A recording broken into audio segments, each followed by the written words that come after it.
Yo, what's up, guys? How's it going? What's good? What's good? What up? What up?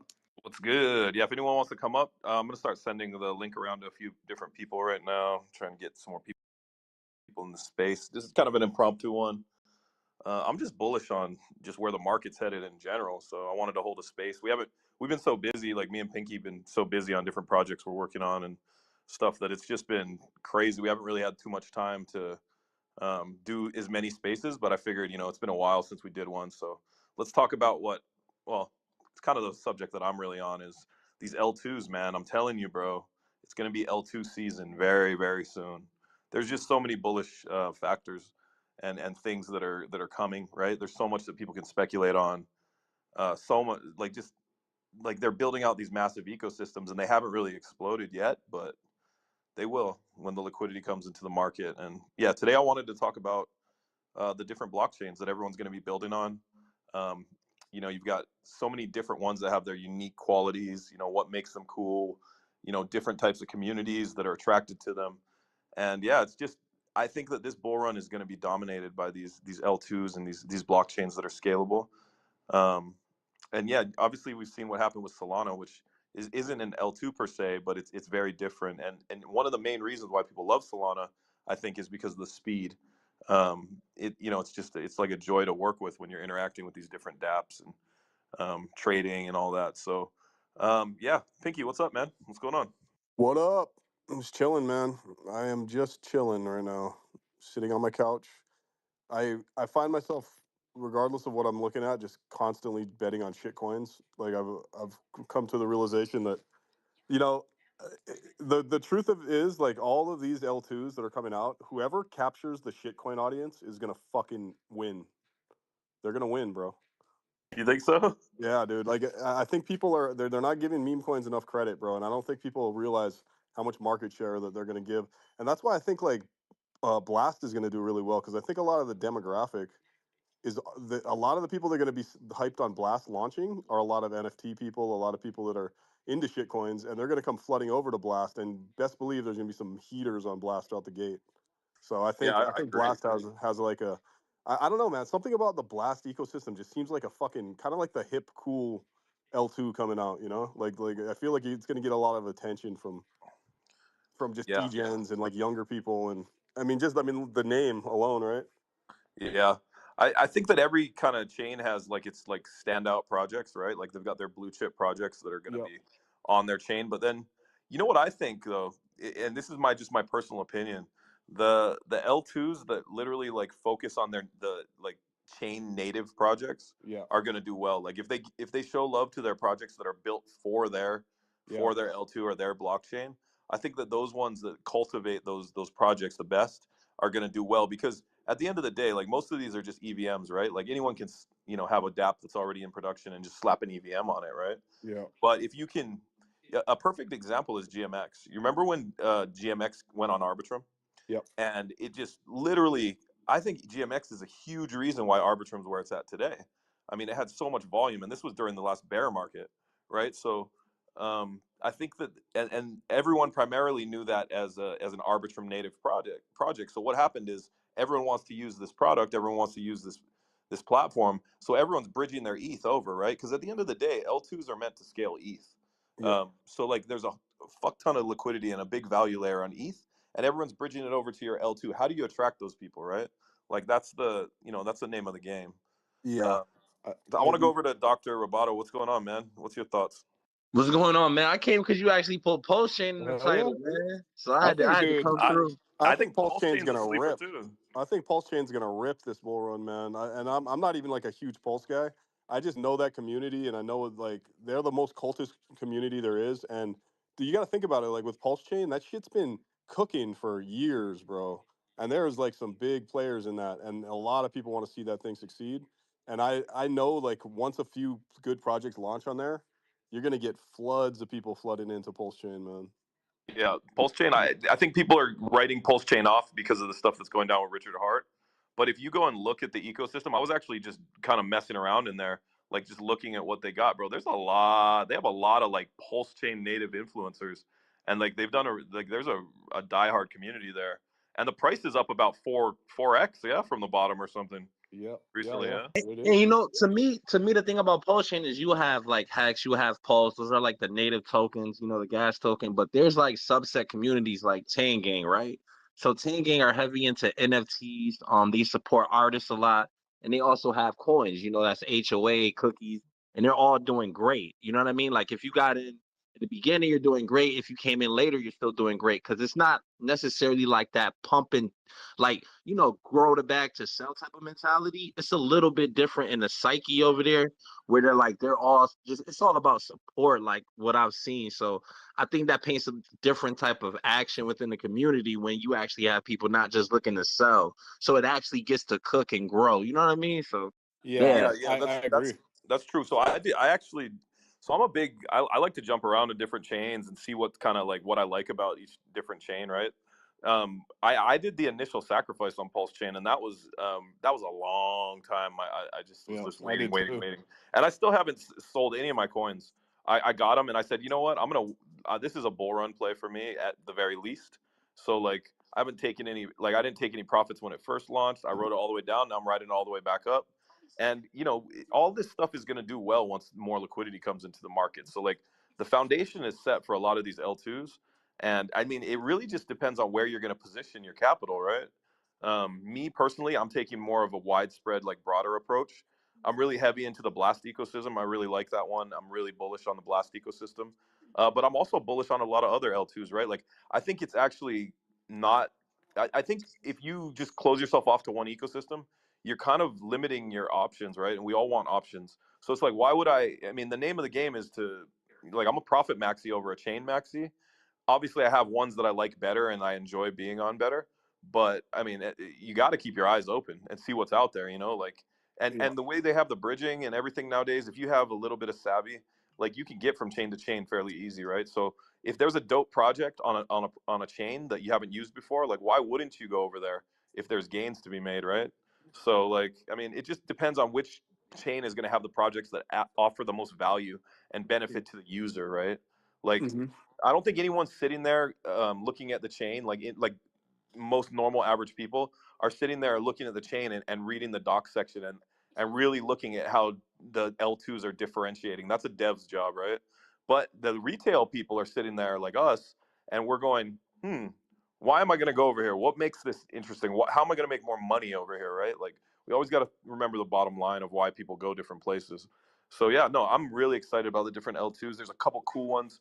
There's a really dope project coming on ZK Sync that I'm really excited for called Zero Lend. That's one that I actually had the opportunity to invest in early. And I'm just watching them explode, and it's really exciting to watch it. So is yeah. there anything you guys are looking out for, like on any of Dude, these chains? I have some, like, a little birdie told me something. The reason I'm so bullish on Pulse Chain is I got word from some pretty big dudes that are actually like building some pretty amazing shit over there. I can't really talk about, but it's gonna bring a lot of projects over to Pulse Chain, and I'm like, I'm kind of pissed I didn't bag up a little more at the bottom, because you could have swooped up a bunch, man, like a month ago, and now it's Yeah. starting to rise up, and I'm like, fuck, I should have gone in heavy. I should have swapped a couple Bitcoin over. Yeah, it's funny, huh? Hey, if anyone wants to come up, just request. If you guys got, if anybody has like something they want to talk about, anything to do with L2s, no worries, just come up. We're just shooting the shit. We have no kind of agenda. We're just talking about L2s, talking about what we're bullish on. I'm pretty bullish on Arbitrum too. I mean, the way that their token was doing in this last run up was pretty amazing. They hit all time high. I don't know if anyone's still holding that from the airdrop. I got a nice little airdrop on Arbitrum. And I still haven't sold my coins either. I'm just bag holding, man. Are any of you guys using Arbitrum at all, or? I don't even think I got the airdrop, and I've never used it. Oh, really? It's pretty good. I like it. It's pretty good. I mean, the biggest the biggest project on Arbitrum was GMX, right? And through the bull run, that thing was absolutely send. I mean, the bear market, it was doing really, really well. And I think that's how a lot of people found out about Arbitrum. But now there's a pretty big ecosystem on Arbitrum, so that's definitely one to check out. Oh, we got Holiday coming up. What's up, man? Hey, hey, hey. What's going on? Welcome. Yeah, and ZK Sync, I think from a tech perspective, they've got a lot of cool stuff going, with the ZK technology. And I've seen a lot of bullish projects coming on, getting ready to launch on You ZK know, Sync. you know what, man? It's like where we're at in the market right now. It's it's like the battle getting geared up, right? Like it's like we're all everyone's getting prepped and ready for their fight. You know what I'm saying? Like all the fighters are getting they're in training right now, and you're gonna have all these L2s, and you're gonna have all this liquidity and all these people coming into the market, and it's gonna be a fight for attention, man. And Yeah, it's weird, right? Because you don't know who's gonna really like pull out front. You know what I'm yeah, saying? It's kind of like an even race right now. Everyone's yeah. lined up on the starting block, and we get to see like where the attention goes. Obviously, Solana has fucking taken the attention by storm, bro. Like in the past But few months. Solana's an L1, Yeah, you yeah, it's know. an L1, but it doesn't matter, right? It's the attention, right? So like that attention will go other places too. Yeah, That this is the attention economy, man. It doesn't matter what blockchain, what L2, doesn't matter, right? Like it's all about getting that attention. yeah, and that's why I think Blast is going to have a huge, huge year. I think Blast is going to be massive, right? Like, so we got Blast news. Oh, there he is. Speak of the devil. So I think Blast is going to be big because they have like $1.4 billion And sitting in a that's multi-sig right right now, now, right? bro. That'll be closer to 2 to 2.5 billion by the time they launch too. Yeah, yeah, exactly. And their token doesn't come out until like mid-year, right? So like they're going to mainnet soon. So there's going to be a whole bunch of projects that are basically simmering and cooking on their chain before their airdrop. And I think it's going to be one of the biggest airdrops of the entire like bull cycle when they launch, bro. Like you can't have that much people bridging over money and like sitting there like with their money parked, like paying attention to that ecosystem without that having that bleed over where people are going to be paying attention to what's coming. What's up? We got Blast News. What's up, bro? Thanks for joining. What up? What up, player? Dude, you know what I like about the one thing I like about Pulse Chain and the Hex community, bro? If you put the fucking name in anything, they show up, bro. They Like, coming, bro. you know They what I'm coming. saying? Like, I'm They're seeing them pop swarming up. You up. just see little purple fucking PFPs popping up left and right. It's like Hex, Pulse, what? Pulse, what? They pop up, man. They show up. That's good, you know? That's how you know the community's strong. Well, to be fair, Blast News just showed up too. You That's what know. I'm saying. Like, it's good, right? Blast shows up. That shows, man. The communities are working, and they're like, all you got to do is just say the name, and they're there to shill, right? That's good. What's going on, Blast? Yeah, What's up, man? You having an issue with your mic? You good? yeah, can you hear me? Yeah, yeah, you're Yeah, good. What's going on, man? How's everything going? yeah, life is good. I never worked so much. I when I started everything, I was like, yeah, it would be like a small circle, would be just me, Mr. Coco, Mr. Pinky. But no, there are a lot of people now, and we're still in It's crazy, testnet. right? So let's see when we because now you said what you said is really really right. Like push chain. Like I don't know any Yep. apps over it. Like I don't know anyone that really use it. Maybe, but like the community is really stronger. But we have to remember that they Yep. are in mainnet. In Blast, all the people that you hear right now speaking about Blast, we're still in testnet. Like, who remember the testnet of Pulsechain or of Optimism or Bitcoin? Yep. Like, I never heard about their testnet. But about Blast, we are Yeah. still in testnet, and all these people are already talking about it. It's crazy, in my opinion. That's quite true, you know, like, and you know, like the whole point of this space was really to just I want to thank everyone for joining because this is the whole reason why I wanted to talk about many different L2s, because it's good to get different perspectives of guys that are really ingrained in those ecosystems, right? And this is where I'm going to be focusing a lot of my attention on is not just like obviously I'm always focusing on projects. Everyone knows me for meme coins and stuff, but I want to be focusing on ecosystems too as we move into this bull run, right? Like because if you can get a broader view of what's going on in an ecosystem, man, you're going to open yourself up to so much more opportunity. Just because, you know, like how it is information is power. Power is going to equate to money, right? Like, I mean, sorry, information is power, and the more power and the more information you can digest, the more money you'll be able to make. I mean, and I'm pretty sure everyone in the crowd wants to make money. Like, we got to be realistic with what it is, right? So, like, you find the things that are bullish, you attach yourself to a good ecosystem, and then you watch it unfold, and you know you kind of you're switched on to be able to see, okay, I want to go over here, I want to give my attention over here. Oh yeah, I'm really bullish on this, let me spend some time over here. But the good thing is that all of these different like L2s and all of these like blockchains are coming out with like I feel like they've been saving their big guns for like this, you know, this run, right? Like everyone's going to go extra hard in this bull run, right? So like it's going to be cool, man, and I'm really excited. I've been big in the Blast community. We've been building over there. I don't know if you guys seen. I've been retweeting a lot of stuff and like, you know, trying to be as active as I can in that community. But he's right; they're still in testnet now. If you look at something like Pulsechain, they've got a pretty big ecosystem growing. You know, I want to go to Hex. I want to go to Hex Funks, and I wanted to ask him like what his opinion on the Pulsechain ecosystem is, and like give the people in the crowd, you know, give us a little bit of info on how it's going over there. Yeah, no, thanks for the space. Thanks for having me up.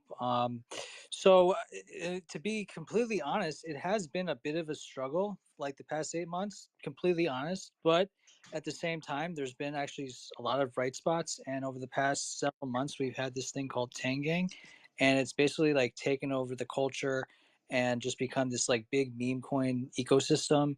Amongst other things, we also have these farms, a V3 decks, amongst other things. We just did postscriptions now too, so we really have like all the infrastructure you need for the network finally.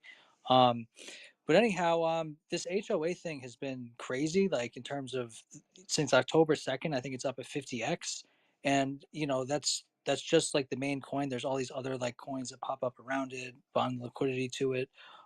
So yeah, we're just learning how to be farmers, uh, and really what we've been calling our strategy is the infinite money glitch. And it might sound like uh, it might sound like we're being crazy, but I don't know what happens because I keep looking at my balances and it's just up so much in terms of I have more coins, and the coins that I have are just worth more. So like I said, it was not easy. Wait. Yep. You just say infinite money glitch, bro? Exactly. It's the most Is genius that, marketing term ever, right? Um, there's some meme coin right now popping up called that, bro. It's probably going to go to like 6 million. too funny.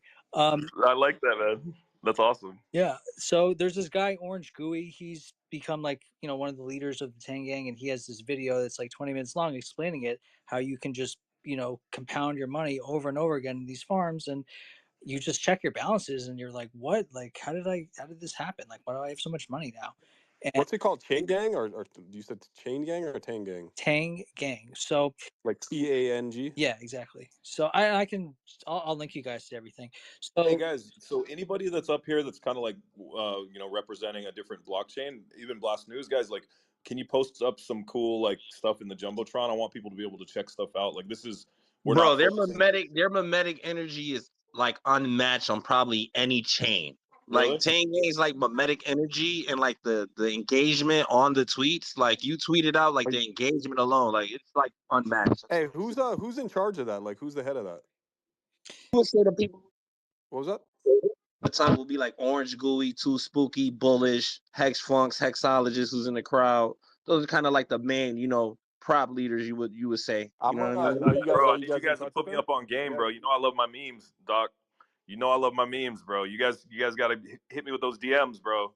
You know I got a big meme coin community. Hit me up, bro. Yep. We're gonna be going. We love our memes, bro. We're aping memes every single day. So if you guys want us to come through, let us know. Um, and also, you know, I want to go to Holiday over here. What's going on, man? Welcome to the stage. Hey, what's going on? You guys hear me? Yes, sir. Yeah, I just want to make a couple quick comments on Pulsechain. I also sacrificed for both Pulse and PulseX. So it kind of naturally had me like follow along in the development of it from like the start to where we are now, and I've never followed like a chain or an ecosystem that close. So I've never been in any of them at the beginning. I just want to know one of the protocols that seemed to really help kick things off, like price action wise, was liquid loans. They've actually had quite a bit of success from the start there, and actually have quite a bit of TVL going on. And it seemed to just kind of get the whole ecosystem out of like that really low like funk that it was in there, and it sort of sparked things. And I feel like things have just been sort of creeping upwards since then, and a lot of buzz started generating. Another interesting thing is how I'm sure you guys have heard how it seems like the hated coins run the hardest, and we've all sort of seen that with Solana. You know, everybody has this weird hate for them, and they kind of broke out of the gate first. And I feel like the RH ecosystem is a little bit under that same umbrella with just a lot of people seem to hate him and everything he does, but that community just keeps powering through. and pushing. And I see a lot of people, a lot of people in the community, they're always talking about the network effects and addresses and all that stuff's very, when you actually look at it and you start comparing things to some of the other chains out there, chains that have been around for a long time, and the numbers that are happening already, it's pretty interesting and impressive to watch. And even that one of the memes, Teddy Bear, is up to I think a $25 million market cap right now, and we've seen how some of those huge running memes in these other chains have drawn a lot of attention, a lot of people over. And I'm even seeing in our room and in Rarestone there, a couple guys asking, hey, does anybody have the bridge for Pulsechain? How do I get money into Pulsechain? So I just start seeing, little by little, these trickles of, people starting to get interested. And even today, just caught my eye. I was surprised to see that Pulsechain was even on the list of chains to discuss today. Yeah, no, that was all I had. we're really, we want to focus on what I've been thinking about it a lot. And, everyone really knows me as kind of with meme coins and stuff, but I'm a builder first, right? You know that. And I've always been a builder. And I think that there's a lot of focus on memes, but I actually think that memes are the perfect onboarding tool for all of these L2s. I think that I think that meme coins aren't getting enough respect, honestly. I think people need to respect the meme, because the memes are what's going to bring over those new users, right? A lot of us here have been in crypto for a long time, right? But how do you onboard a new person that's never been into crypto before? You can do it with memes. NFTs were a perfect example, right? Memes and NFTs kind of have that same contributing factor, where they're just so easy they're approachable by people, right? People are much more likely to approach a meme coin than they are some crazy, complicated, intricate, protocol, right? So it's like the perfect onboarding tool for somebody that's starting their journey, or even an experienced user, because it's easy and fast and fun, and there's not a whole lot that you need to sit there and read through a huge doc section, right? It's just, okay, let me And go you know support what this. too? What? You know what too? You with meme coins, you'll always have the upper echelon of boomers who there's meme coin, you shouldn't buy this shit, and that makes people want to do it more. Don't fucking tell me what to do. I'm gonna buy this meme coin, I'm gonna enjoy it, I'm probably gonna get honey potted, I'm gonna get rugged, but I'm gonna have fun and I'm gonna make some wins too. So it might create a sub counter culture that wants to rebel against the people who are so maximalist in terms of what they hold in coins and how they try to pocket watch everybody. You know what I'm saying? So it's if you're a meme coiner, you're going against the grain overall for the boomers in the space. You know what I'm saying? So that might be a reason too. Well, So, the bottom line is if the money's in meme coins, everybody's in them, right? You can get the most technical guy in the world. If he's smart, he's going to go where the money is. I don't give a fuck if you're creating the biggest protocol in the world to change the planet, but if I can make 50x over here on Doggy Coin, I'm probably headed that way. You know what I'm saying? That's just the reality of it. Everybody's in crypto to make money. And when the money's there, you can't really talk shit about it anymore. It's you're hating on what everybody wants. You're the one that's wrong. You know what I'm saying? All right, that's sort of the idea. That's what I was getting at with the hated ecosystem as well. It's everybody hates it until it's making everybody money, and then everybody loves it. And what that's going to take, I said, having even Bear get up to 25 million, that's just a little tiny bit of drawing money over.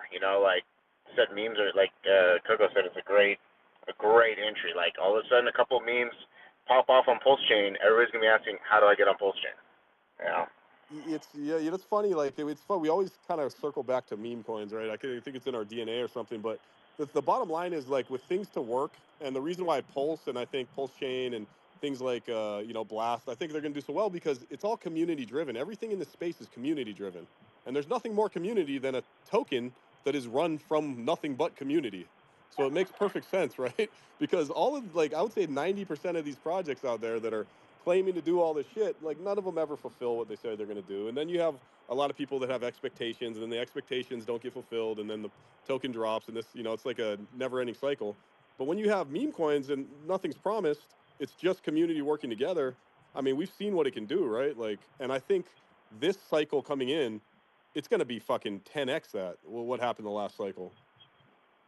Yeah, that's a really good point you make. It's funny because whenever you have something that has a lot of promises and expectations, then it always kind of, it's almost like there's like a weight on the shoulder, right? No, and don't get it twisted. Like I invest in all kinds of projects. I'm not just a meme coin guy, right? Like I actually have a lot of my capital parked in stuff that has full protocols coming out and stuff like that. So I'm like diversified that way. But I would say that like if you're just talking like what's the easiest to gain like real community, it's got to be memes, man. Like you can see it for yourself. Just go into a brand new meme coin that has just opened up their Telegram, right? Go look on chain what's just launching. Go in there, bro. There's automatically like if it starts cooking, there you'll automatically get 1,000 people, real people inside the Telegram, right? Like that's just like people are always looking for what's next, what's the hot thing that's coming, right? And that's the thing with crypto is you've got different types of investors, but at the end of the day, every project wants traders. Every single project wants traders. You need volume, right? Like you can have a whole bunch of diamond handlers that are not selling your coin, but if your volume is flat, that's also not good either, right? So like, Speaking of that, did you guys fade pork? what'd you say? Did you guys fade pork? I did, bro. Sorry about that shit. I wish I wouldn't have. No, Shit's don't rough. say sorry to me. I don't fuck with Paulie, but I just know like LP and that motherfucker on the way up, even right now, that'd have been a Yeah. hell of a lot of fees, bro. You know, I want to do a little experiment here because we have like different guys that are like obviously we got you guys that are the Pulsechain, then we've got Blast News who's big on Blast. I'd like to say, okay, I want you guys to take from your perspective, give an honest opinion, what you think about Blast, and then obviously Blast what you think about Pulsechain because I think that's interesting to see what people from other ecosystems how that what their impression is of these things. If anyone from any other kind of ecosystem wants to come up and talk about like ZK Sync or Optimism or any L2, make sure you guys request and we can do that. But yeah, so I think I'll go to Hex Funk. What's your impression of Blast immediately? Honestly, I like don't have enough background on it to really make a informed comment. Okay. How about you, Dr. Roboto? I think Blast has a lot of bread in the ecosystem right now, locked up. That's always a good push for a new product to actually have some bread with it. I think it has a lot of attention. A lot of people talk about it in the back channels. One time after this space, actually, one of the spaces where Blast was there, where I asked a question, I went in the back channels that I'm in, and I basically was like, "Yo, it's some new shit about to come out. I get in early." They're like, "Boy, we posted that earlier. You must have missed it." So it's like, you know what I'm saying? Like people are already in tune to it. And I think with the attention, with the people that talk about it, even such as yourself and everything you see on the timeline, that I think, and especially talking with him, I think it's going to be successful. And I think it's something everybody should be in like as early as possible, for sure. And then I want to go to Blast News real quick. Blast News, if you had to give an honest impression of what you think about Pulse Chain, let me get your impression on it. Yeah. Because we're so busy talking about our own stuff. Let's talk about let's pay it forward to some other people that are Yeah, good point. I admit that I'm not expert of Pulsechain. I think I never reached there, but I remember that once in one of my wallets, I got this airdrop with some Pulsechain token, and I remember it was like at the beginning was like I don't know $3, but after a bit it became like $300. So I was like, what the fuck? So this thing is pumping for real. And I don't know. I watched something in their website, and they were showing that this token made like 10x, 10x, 10x. But I have no idea about the ecosystem. I don't know dApps there, but I think that guys are living a good life, seeing the pump of it. yeah. Yeah, nice. Yeah, it's interesting, right? Like, because at the end of the day, like they're all EVM chains, right? And it's I guess it's what kind of people can you attract to your chain, and what's going to be the culture, right? Like the culture of the chain is also a big thing. Me personally, I think there's actually a lot of similarities in the type of people that would like Pulse Chain and like Blast. I think there could be some really good crossover there because I feel like Pulse Chain is going to be some type of degen playground, and I think Blast is going to be a degen playground, right? So like I think there will be a lot of crossover there, and I think as we move into this bull cycle, you're going to see a lot of these communities moving chains because people are going to be more educated in how to get from chain to chain, right? I think there's going to be easier dApps made that are going to let people bridge over easier, right? So that's some of the stuff that we got to think about because if you're if you're looking at it like a blockchain, bro, like what's the goal? It's users, right? Like you want MAU, you want how much people are going to come to your blockchain and like transactions and volume and projects. Like how big is the ecosystem growing? The best way that you can expand your ecosystem is to, let other people know about your blockchain.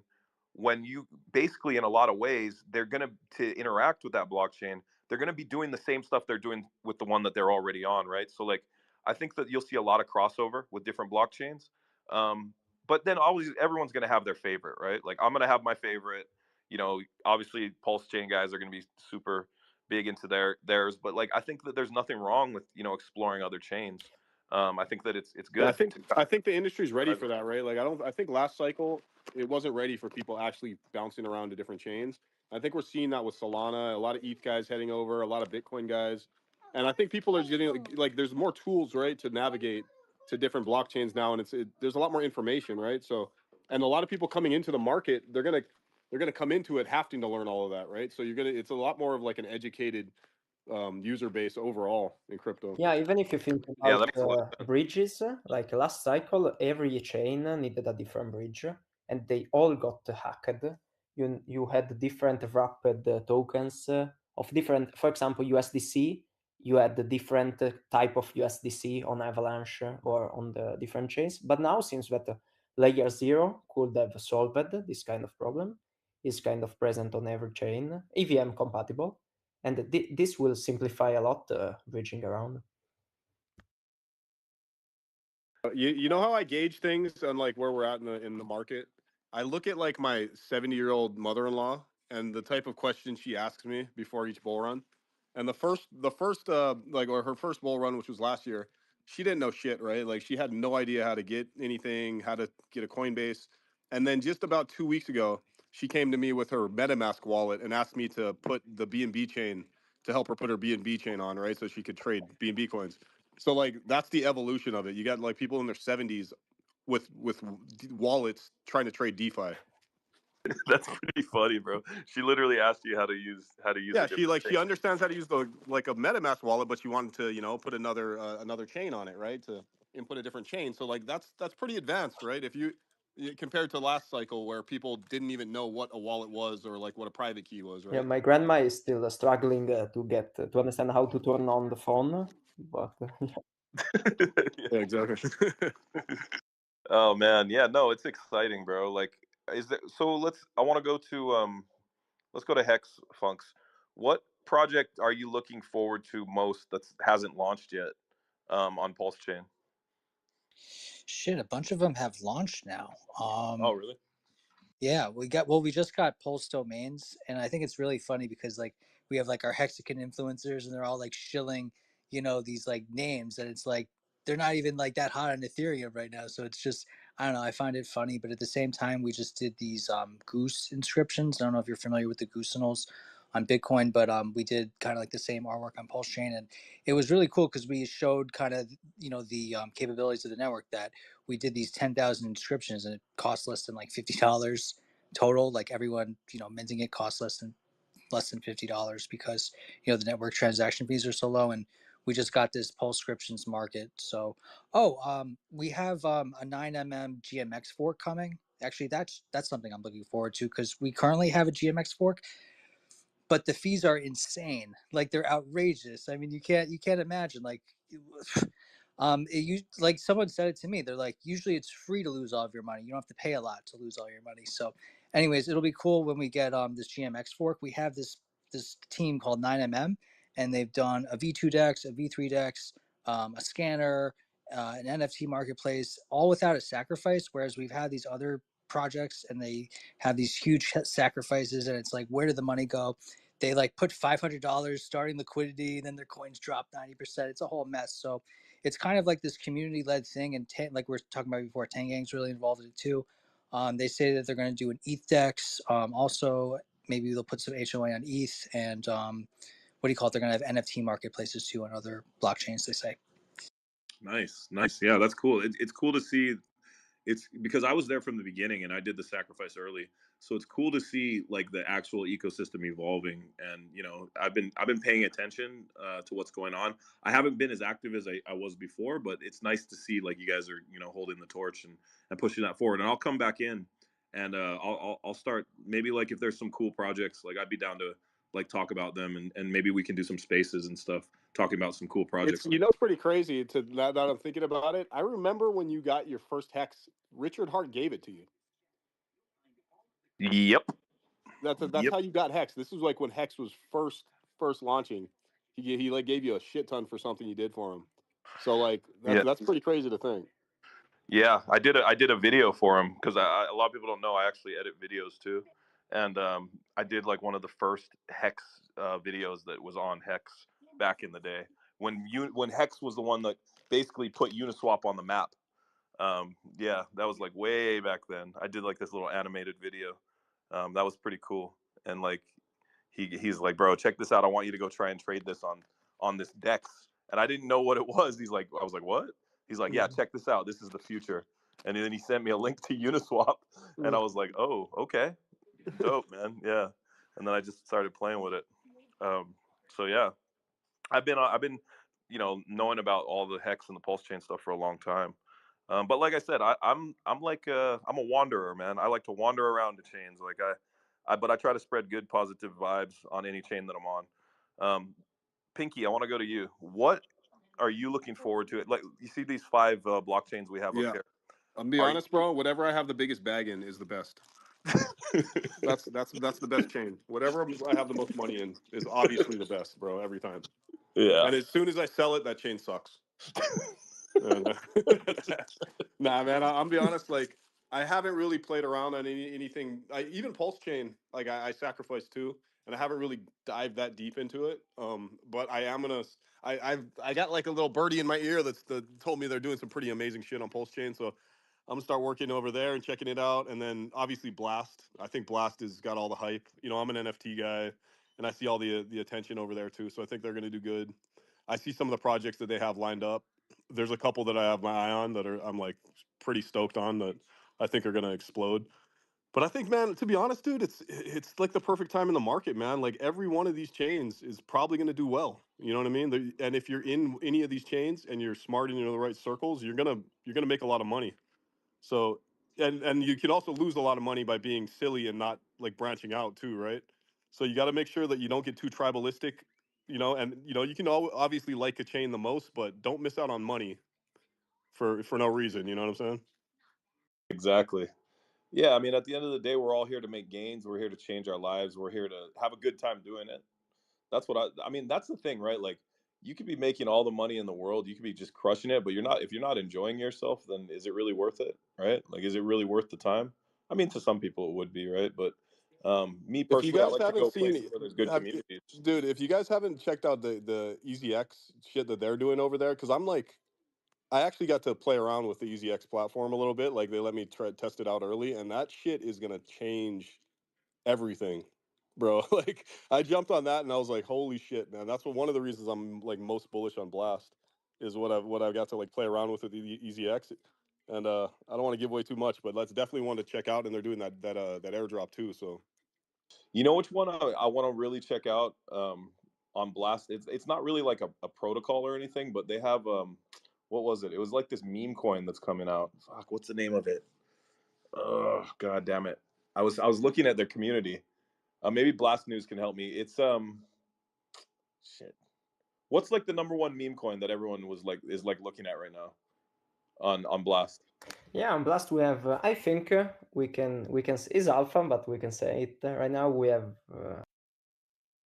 2 winners. One is Pump from Lumdart. Yeah.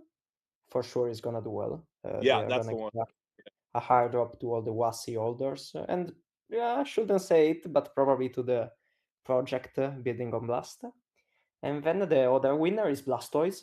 The founder is from the CryptoPunk community, and they have, if you check their Twitter, guys, they have crazy interactions. Hi guys. They have a good marketing agency, and they have a crazy engagement. So these are the 2 winners for now. So you said it's Pump, and what was the other one? Yeah, Blastoise on Twitter is Blastoise Blast. yeah, you know, Pokemon. Like up in the Yeah, the up in Pokemon. the What's the move for today? I'm selling a cart. Well, we're just talking about L2s, blockchains, like what kind of cool projects are coming. Cool, very cool. That's what we're doing. We're talking about all different L2s. I got my buddy Imso. I want to see if he wants to come up and speak. Hey, for you hex guys and you guys, you pulse dudes, are like, would you say that right now most of the attention on pulse chain would be is the meme coins? Is that what you say is like kind of garnering the most attention and like liquidity? Yeah, I would say definitely. Tangang meme coins. Like you're talking about how they're talking about the bear, PDI, meme coin people. There's also like some reflection token guys. There's this guy Coco, Pulse you Former. should buy my car, please. It's Go a ahead. it's a Remic. Yes, let him finish what he was saying, bro. Can you hear But like hex? it's Root? Oh $2.8 no, you million can't hear him, can dollars, you? and I just want to You- sell it. What? He can't. You can't hear him, can you, Root? No, I can't. Oh, Yeah, sorry. you got Hey, to drop down and come Root, around. come down and come back up. Okay, fine. Here, I have to go sell this car. Coco, listen, $2.8 million or like 2 mil, either or. Like, All right, I don't bro. even Send care me at this picture point. of the car, bro. I'm so dead ass. I got All right, any spec, any color. I have the allocation. Okay, send it. Send me a No, DM. when I mean okay, there we go. Good. All right, I'll talk to you later. All right, bro. I don't know what the hell just happened there. Yeah, all No, good. Twitter. pretty They're funny. still working Did out. that dude just sell Coco or Pinky a car? What the fuck was that? No. I didn't buy it. They got to get the source code devs. Nah, dude, I feel like one of you just made a verbal agreement to buy that dude's car. Like, I'm almost I said send me a 100% picture sure. of it. I'm not buying it until I see a picture. What's up, Chris? We're talking L2s and blockchains that are coming out. We're talking about what we're bullish on. We're talking about what we think is going to perform the best. I want your expert opinion on what you think, besides Solana, is going to be the best mover as far as L2s. I don't even know what that is. Solana, Solano, Mr. Solano. Mr. Solano, I remember for the longest time going into spaces and people were like, and then you've got Solano. So I'm more concerned about Bitcoin taking a $1,200 shit on the 4 hour in the last, couple hours at a major area of resistance, which would be the perfect opportunity to set your trap and capitulate users. That's incredibly more interesting to me because none of these layer twos stand a chance if Bitcoin breaks down and steals all the liquidity back from the entire fucking market and, crashes to So- 30K or whatever. So what? Okay, let's dive into that. So what? Tell me about why you're worried about that. I want to know what your opinion is. Why you think the Bitcoin could crash down to 30K? Yeah, because that's dramatic. Like your ultimate is like a really, really bad go fuck yourselves. This was all a fucking facade, and Gary Gensler has another surprise for you, ETF motherfuckers, is like 29.3, right? So I'm being dramatic with 30K. But 33 or 36 from here is still very painful. And some of these I guess everyday people that are entrusting their Fidelity or BlackRock accounts to potentially invest inside of this ETF would easily be pushed away by, 22% move to the downside, 15% move to the upside, 27% move to the downside. Like, who the fuck is going to want to buy into that? That's insane. Especially those guys aren't like us. Like, we all have the ability to instantly do something about it the moment that we want. So I can buy or sell cryptocurrencies right now on or without leverage, and I don't have to wait for anyone to facilitate my trade. That will not be the case for a lot of these people who aren't hands on with their portfolios and they go through advisors and things like that for, their investing. It worries me that if we don't get like we basically have to hold up here. I actually just longed around 42,278 because by all accounts, from what I can see, is we've got 2 hours and 15 minutes to close this daily, basically above 42.5, which we're around right now, preferably 42.8. That would give me confidence to say you're setting a trap to the downside right now, which implies you're letting your remaining, basically the people who are just trading the charts, maybe even bots you could consider, you're basically trapping them because technically 43.5 to 43.8 is the perfect shorting zone if the trend is going to remain bearish. But coincidentally, it's also the perfect bull trap if you sold your Bitcoin at 39K. So that's why I'm concerned, Coco. We're like at the exact areas of interest to where anyone can be made to look like the fool. So then I have to start asking myself, fuck me. Is it everyone who's still optimistic that is going to be made the fool? Or is it the majority of the market, which is the pessimist, that is comfortable taking profit, comfortable selling the news, fearful to enter the ETFs, you know, whether it's us or it's retailers out there, maybe it's even a couple funds. I feel like there are probably more skeptical people and more fearful people than optimistic and bullish people at this exact price range. So then price down makes them quit, right? So let me ask Price you a up question. gives them hope. Let me ask you a question. Do you think that the influx of new, let's just call them new money that came into crypto in the last cycle, right? Some of the guys that made a lot of money off NFTs, you know, some of these newer, I would They say like lost the it all already. yeah, exactly. I was going to say that. So let's say the ones that are left, right? Do you think that their average hold time is going to have an effect on the market? And when I say that, I mean this. So me and you come from the old school, right? Like we've been in Bitcoin for a long time. We were at the beginning of Ethereum, and we've been a part of a lot of different stuff. So do you? And it was always this kind of sentiment of, you know, diamond handing Bitcoin, and, you know, I'm diamond handing Ethereum because I know where it's going. But now that, say, Bitcoin and Ethereum have hit these levels of diminishing returns, right? And you've got all these L2s and you've got this major influx of new coins on the market. Do you see a scenario where the average user or the average, let's say, new money has a less of a threshold of being able to hold? And do you think that that will affect the overall kind of acceleration of the market price overall?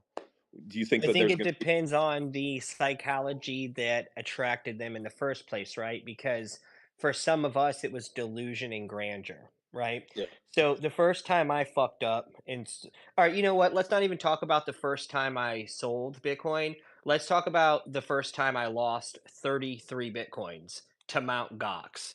They were worth like $400 each, right? So for me, being in that position fucking sucked, but why would I even have 33 Bitcoins on Mt. Gox to begin with, or accessible to Mt. Gox, if I didn't believe in the delusion and grandeur of Bitcoin going to $10,000 one day, right? And now what we've seen over this, 69,000, right? Which, come on, dude. Who is not the greatest troll on the world? Like Bitstamp's all-time high, the longest exchange, the most OG and reliable exchange that you can use for TA is Bitstamp because it has the greatest history. It's been present for like 13 years, right? So Bitstamp literally topped out at 69,000. And if that's not proof that our market makers have a good sense of humor and control the price of Bitcoin, then nothing will ever prove it to you, right? BlackRock has changed that because now BlackRock is an entity. Not that there aren't others, right? There was like 10 or 12 ETFs approved. Man, you guys make me need to smoke some fucking weed. I try not to have these conversations because they just stress me out, right? So I'm gonna smoke some weed. And we're gonna keep going here. Uh, but we now have entities that can afford to buy all the Bitcoins, right? And so that never existed in the past. You never had one. I mean, maybe CZ, arguably, but who knows what ramifications he would have faced, and it wouldn't have been the healthiest for like BNB, for instance, and things like that. So maybe CZ could have afforded to buy all the Bitcoins in the past and he just didn't, or whatever the fuck happened there. But right now we have someone whose vested interest is not in BNB or in this or in that. Their vested interest is literally in Bitcoin, not even ETH, not even anything else, right? Not even Doge, right? Unbelievable. So BlackRock has enough money to buy all 2 million Bitcoins that are on exchanges at $40,000, right? So they may not, want to spend $100 billion buying all the Bitcoins at all the prices and send it to $1 million fucking dollars. Like, I get that. I understand that. But can they afford to buy 2 million Bitcoins at $40,000 a piece? Well, the answer is yes, because they have unlimited access to resources called money, right? They have so much underneath their umbrella and are so sewn into the US government that there is no like I understand that BlackRock has a technical market cap, okay? But understand, money does not actually exist to BlackRock, right? It's a free thing. It's like energy. It's monetary energy. They have an access to an unlimited amount of it, and they can inject a surplus of liquidity into anything at any time. Anyone on the planet will print the fucking Federal Reserve, right? Will print them dollars the way that Tether gets printed for Bitfinex. Like that's the relationship of BlackRock and the government. Okay, so this is where things get very interesting to me, and where I become afraid to be pessimistic. And it makes me realize that things that we've looked at in the past as an example, those examples, as of the last 2 or 3 weeks, those examples really can't be relied upon anymore because those examples all required market makers around the globe to basically be in some form of agreement, or at very least in an attempt to knock each other out of the market. Well, there's no one on the planet that can knock BlackRock out of the market. So therefore, BlackRock has no competitors in this space, and they are the new ultimate market maker who now decides what the bottom is. So if BlackRock wants this to go to 40K, which they allowed it to happen recently, it will. 35, 30, 25, it really doesn't matter. What we know for sure is that we have one company that now can choose the bottom. I don't know if I should be afraid of that or if I should be bullish on that. My gut tells me that they wouldn't want all of their new customers who've injected $3 billion into their ETF over the last couple of weeks. My gut tells me BlackRock isn't going to just let all of those people get fucking wrecked right away. Like there has to be some, you know what I mean? There has to be some optimism. There has to be some excitement. There has to be some speculation in order for these products to have buyers. And all of these exchanges that are offering these spot ETFs are fucking fighting each other tooth and nail over the fee, right? Everyone's like, we got the lowest fee. Now we've got the lowest fee. No, we went lower. So they're trying to offer the absolute lowest fee so that they can attract the widest audience to participate and purchase this new product called the Bitcoin ETF. Now, here's my last thing, and I'll let all of you chew on this, ask any questions, whatever. I have to ask myself a real question. Are they doing this in the way that a disingenuous product or project in the Web3 space does it, where they're promoting the token or the NFT because they're trying to sell their team tokens or team supply into the market since they accumulated that supply at a much lower price? Or are they genuinely trying to set up a large enough percentage of their customer base to have gains in a short-term time frame off the ETF, which will create narrative and speculation, and then of course word of mouth references at the time that the majority of the United States is getting taxes back, right? Where retail investors actually have a little bit of money that they could throw into this shit. So it's like, brother, this is so fucking crazy right now. Like, you're really sitting at a point on Bitcoin where this motherfucker can go right from here to 36K or right from here to 48K. If it goes to 48K, you're going to see a new all-time high this year. If it goes to 36K, you're probably going to chop between 36 and 44 until the halvening is over. Fucking stressful. Like, so fucking stressful right now. Chris, you always got a good, like, it's funny, man. I love listening to you talk because, like, one thing It's that, crazy because whether you you would agree with him never. or not, Yeah, He you would never definitely knows think his that you were shit. stressed out with the way you talk about things. You seem so calm and laid back. But yeah, no, it's interesting. We got a two up here. I want to go to a two. What's up, man? What's What's up, going on, my Coco? ape? What's up, Pinky? What's up, guys? How you doing? What up? What's up, Atua? How you feeling, bro? How you feeling about the market? What L2s, what blockchains, what are you interested in right now, as far as like blockchains that you're paying attention to? Just just watching the market bounce around up and down. Um, put a little bit into Pulse just because I've like I originally sacrificed, but I put a little bit more into it because I just kind of have a good feeling about that. And then yeah, just trying to keep up. Are you Nice. are you amped on Blast or anything?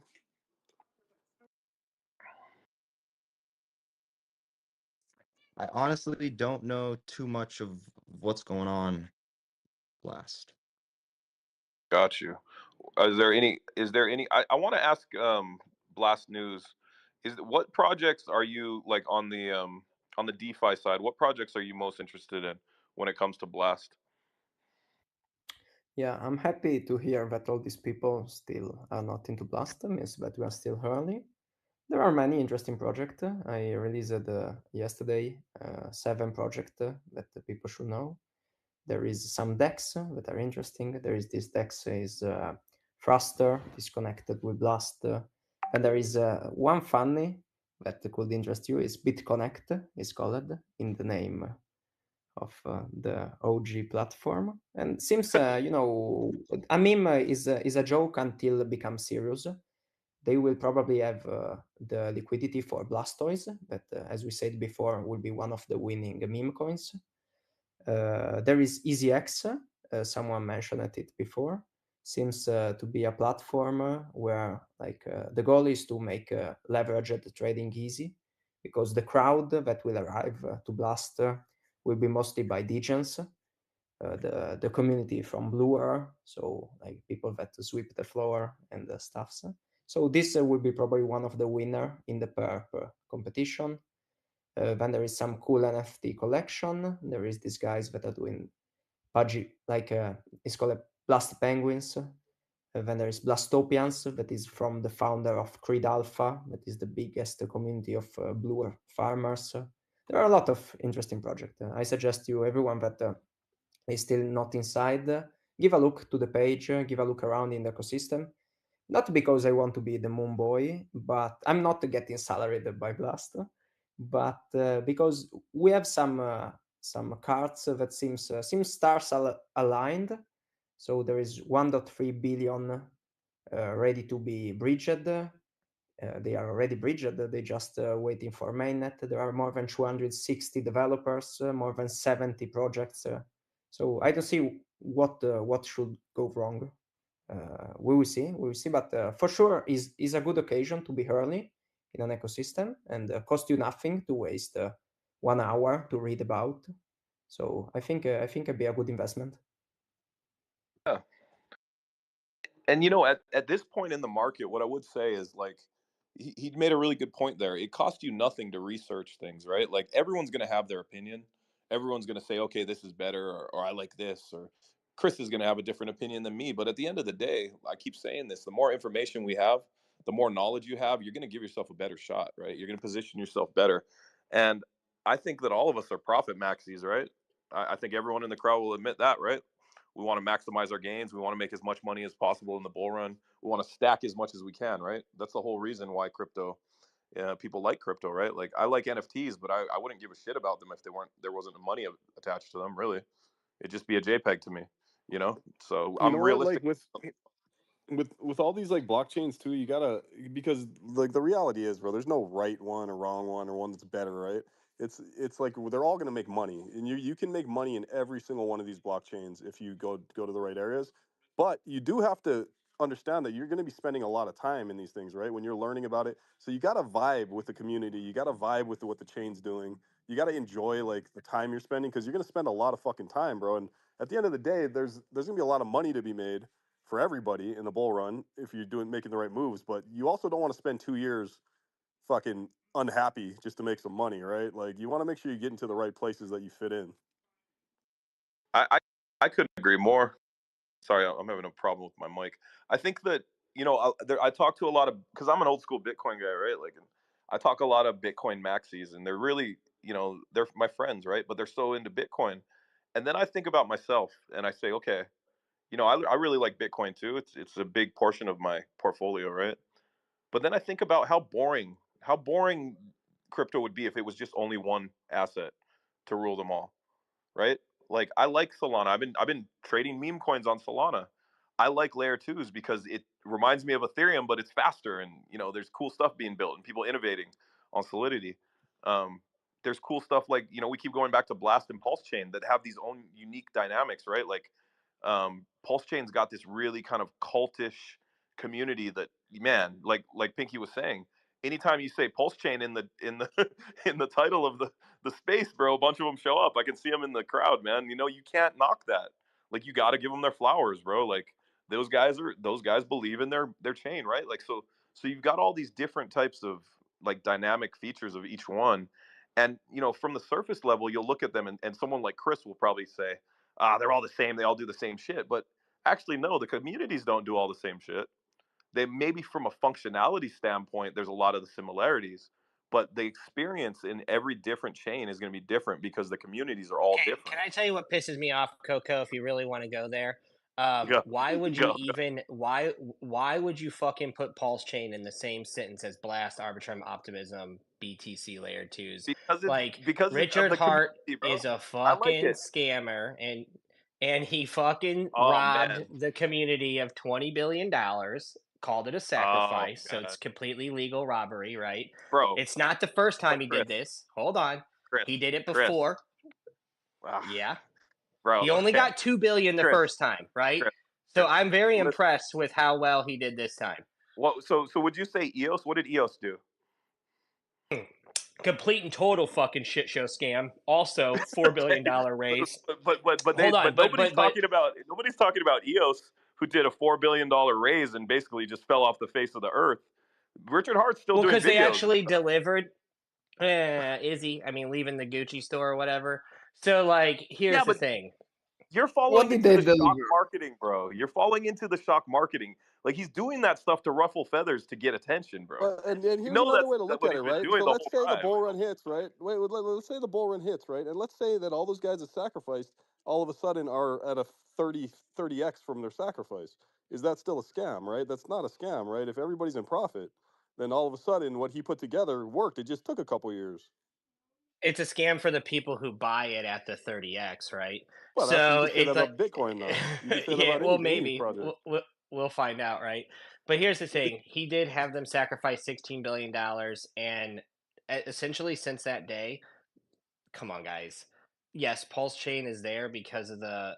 It's kind of like the reason ADA is there, right? Like Bro, Cardano is you are still here because there's so many people that are emotionally, like Look at all the fucking thumbs down in invested the into crowd, it, bro. right? Look at all the thumbs down in the crowd. Chris, Look at these guys. you're I don't leading give a up. fuck. Those There's guys thumbs are down. all paid marketeers or emotional bag holders that are just waiting for dad to come and save them. That All is right, all the right, literal all right, definition of like a security all right. slash Ponzi, Chris, right? Chris, Something being a scam Chris. because you buy the top is kind of funny. Yeah, I don't think it's Oh no no just no no! It's more of a scam because it's built by Richard Hart, and this is the second time he's done Okay, this. guys, So guys. he had But Hex Chris, on Bitcoin, where he originally robbed everyone of a couple $1 billion. oh Then he man, laid low. you're Then he making did it. it on ETH, and then he got you guys. Here's the craziest part. Matter of fact, you know what? I should shut up because kudos to Richard Hart. He got you guys to literally give him 16 billion fucking dollars, even though you knew he has done this shit in the past.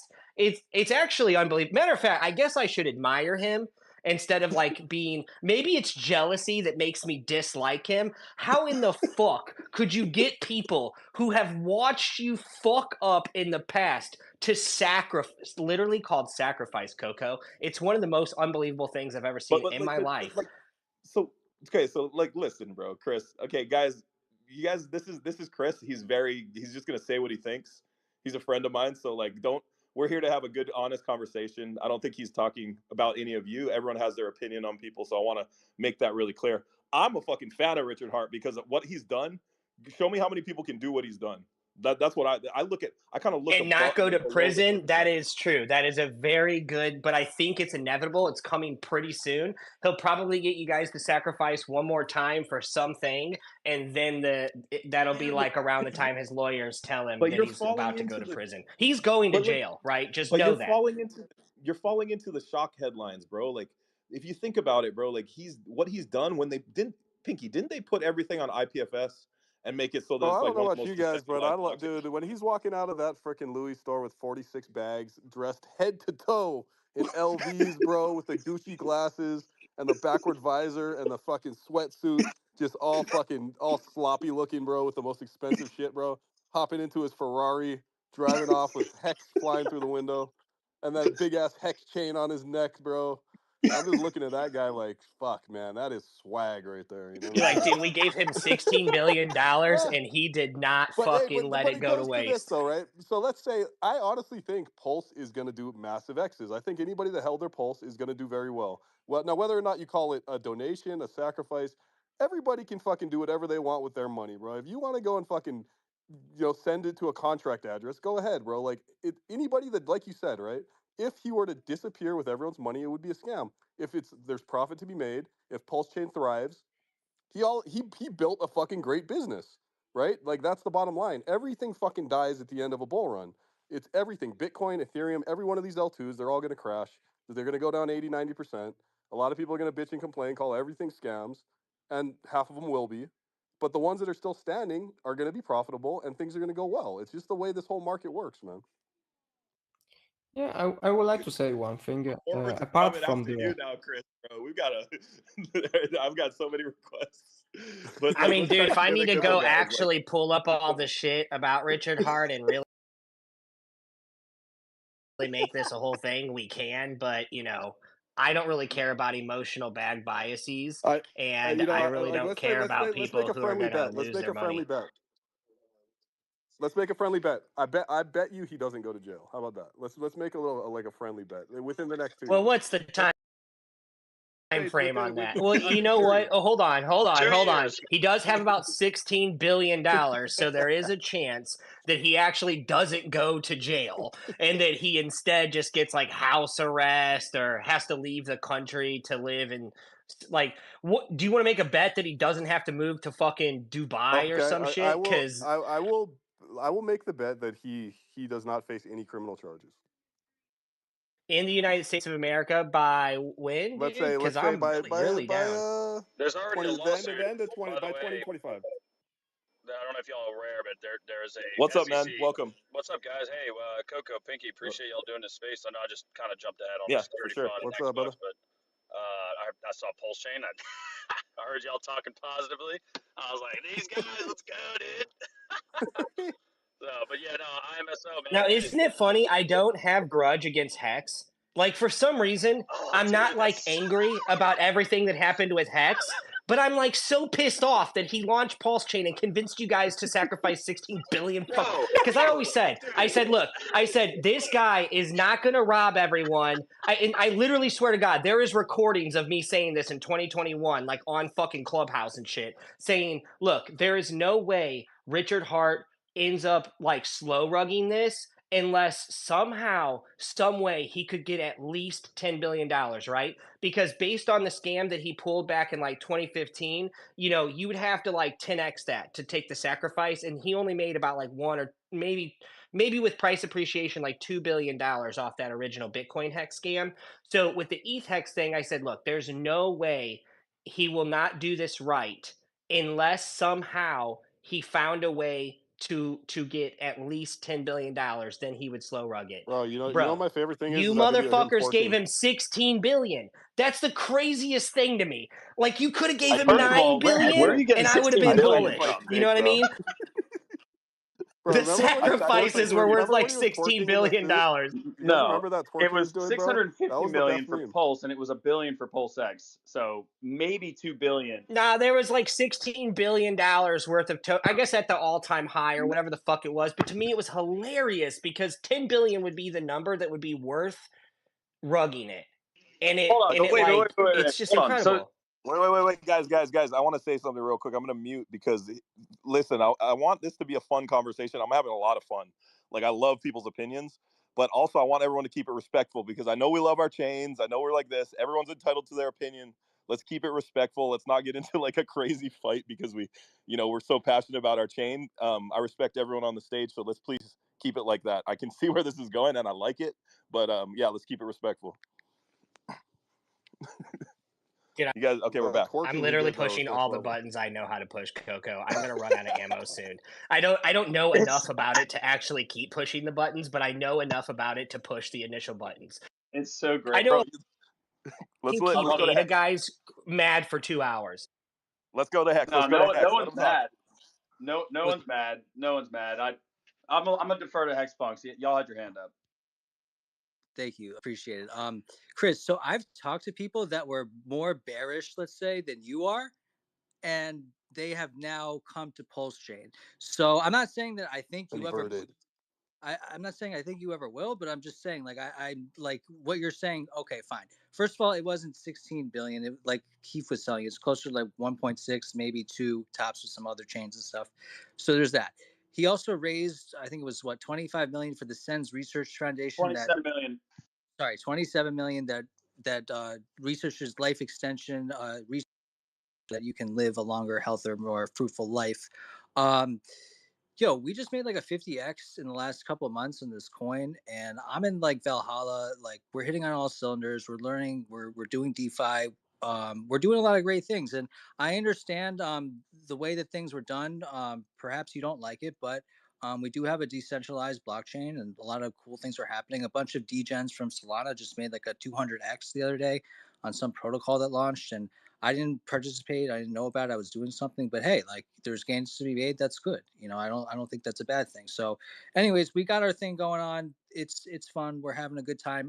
Everyone is like, you're dissing us, but we're not like getting mad about it. I think that that's key because we're not like insecure about it. We're not like getting our panties in a bunch. We're having a good time. So keep it coming. Keep the zingers coming. And let's just, Dude, you know what I like, bro? I love when he shows like his 85 watches, bro. When he has them like stacked up, dude. Dude, I actually laugh love so hard. that too, Dude, Pinky. I'm not gonna lie.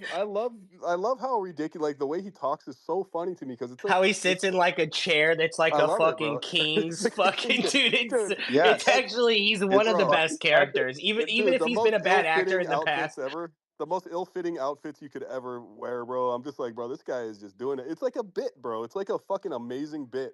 And I love the way he like backhandedly like compliments but yet like insults everybody with everything he says.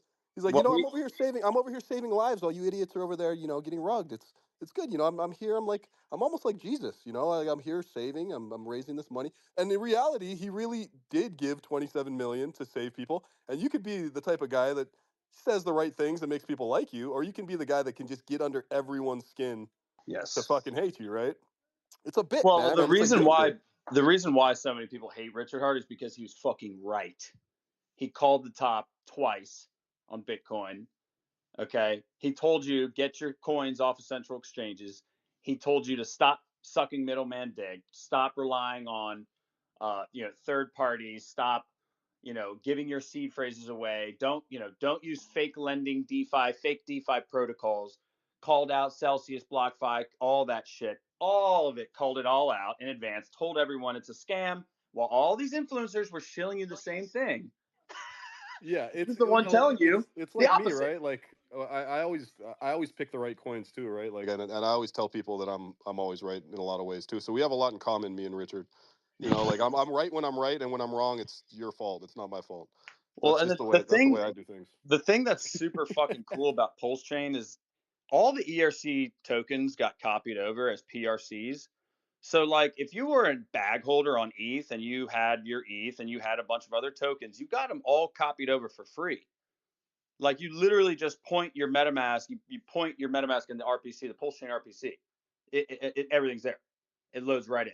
It's fucking awesome, dude. No one's done that. No one's launched a chain completely, stacked with a DEX, with the centralized liquidity, the thickest liquidity all in one place, so that you could, provide liquidity if you're a whale and you're, there's a derivative Well, that's not play. true. Solana did that. I mean, that's how Serum works, right? So like that's a But anyway, it doesn't. That's irrelevant, dude. No, I mean it's not irrelevant if you look at it from Hex perspective. No. I'm saying me mentioning that Solana is actually the first blockchain that had a protocol where all liquidity was easily manageable through one major smart contract that works on the whole chain. It was called Serum. I mean, Obviously, Bro, Radium adopted. Blah, blah, I blah, think blah. I'm gonna make a weekly space called Chain Wars and just have everyone from all the different chains just kind of yeah, argue.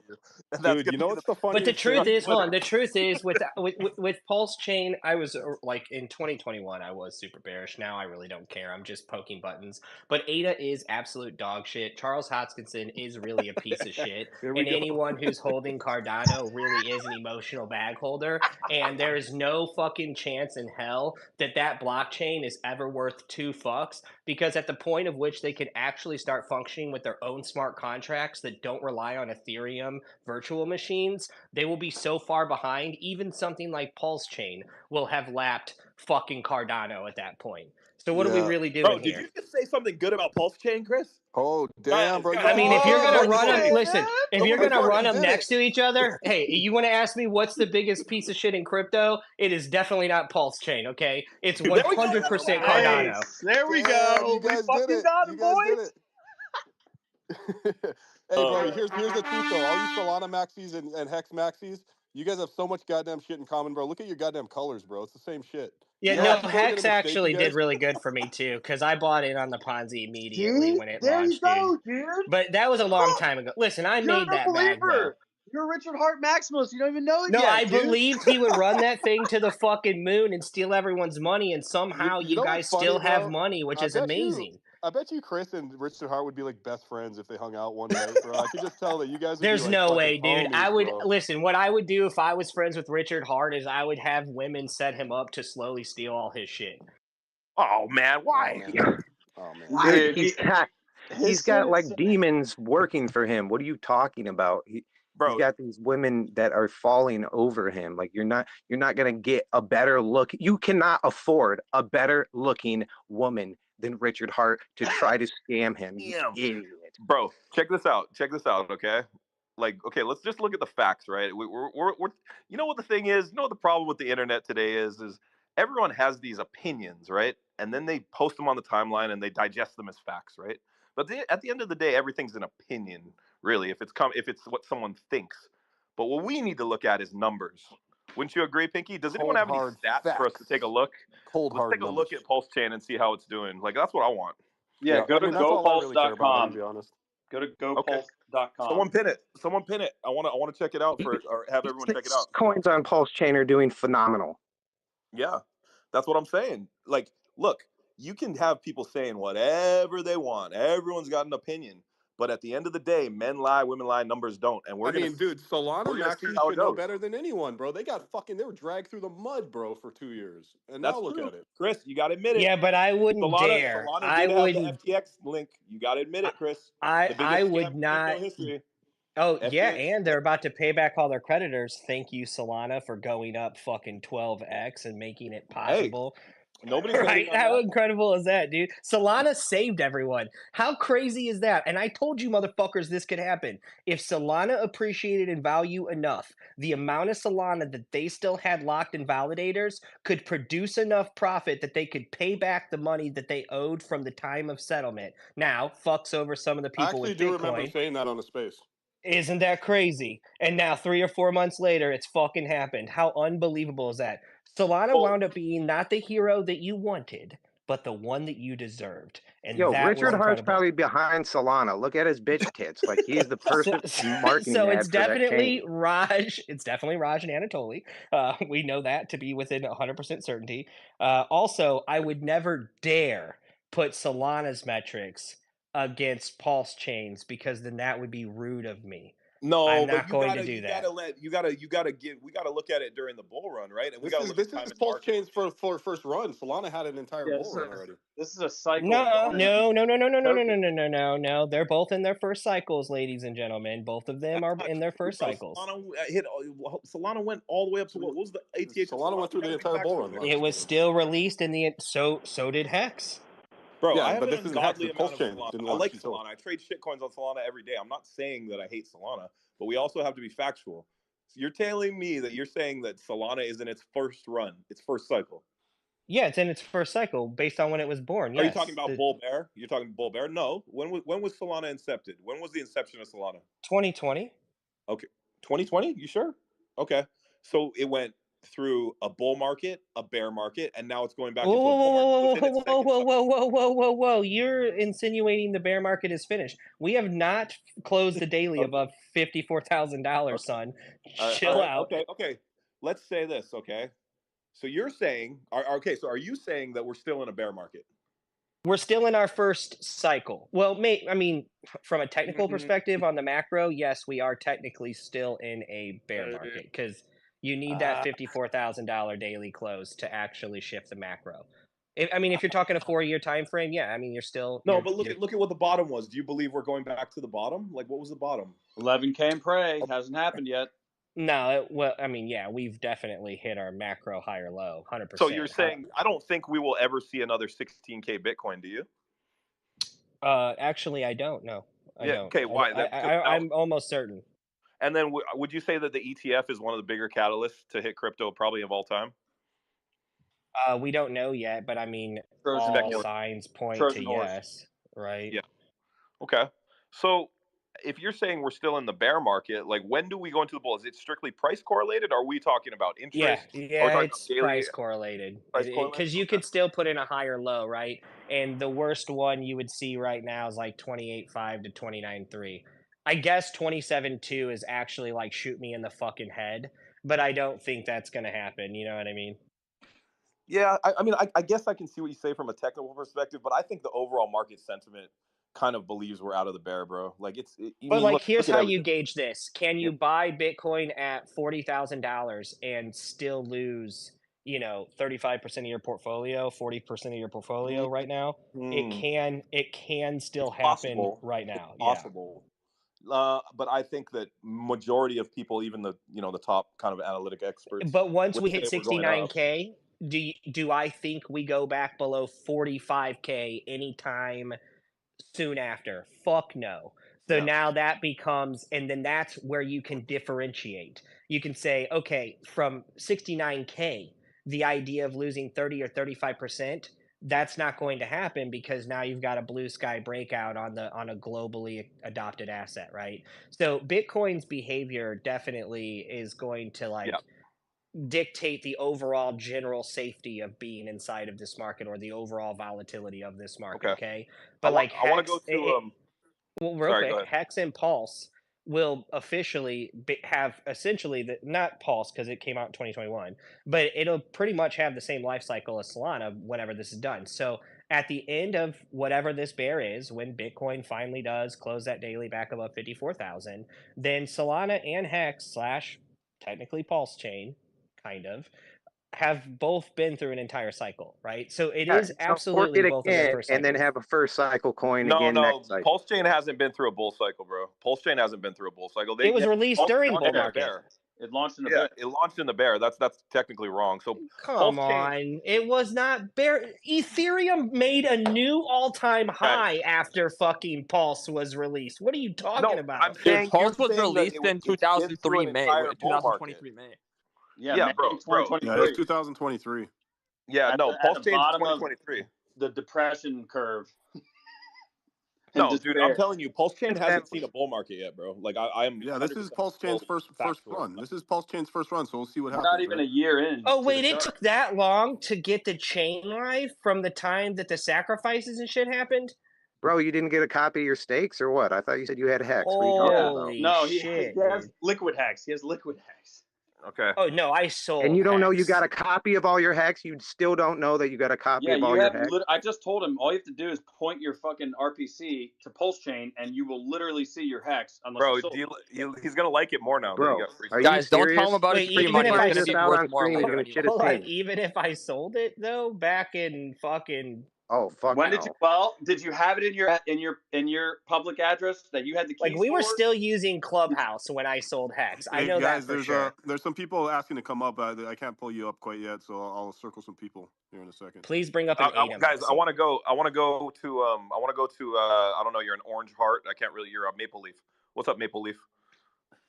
You had your hand up. GM, What's going on? Yeah, it's Naz. Yeah, I actually should change that. Yeah, I'm a day one Pulsechain sacrificer.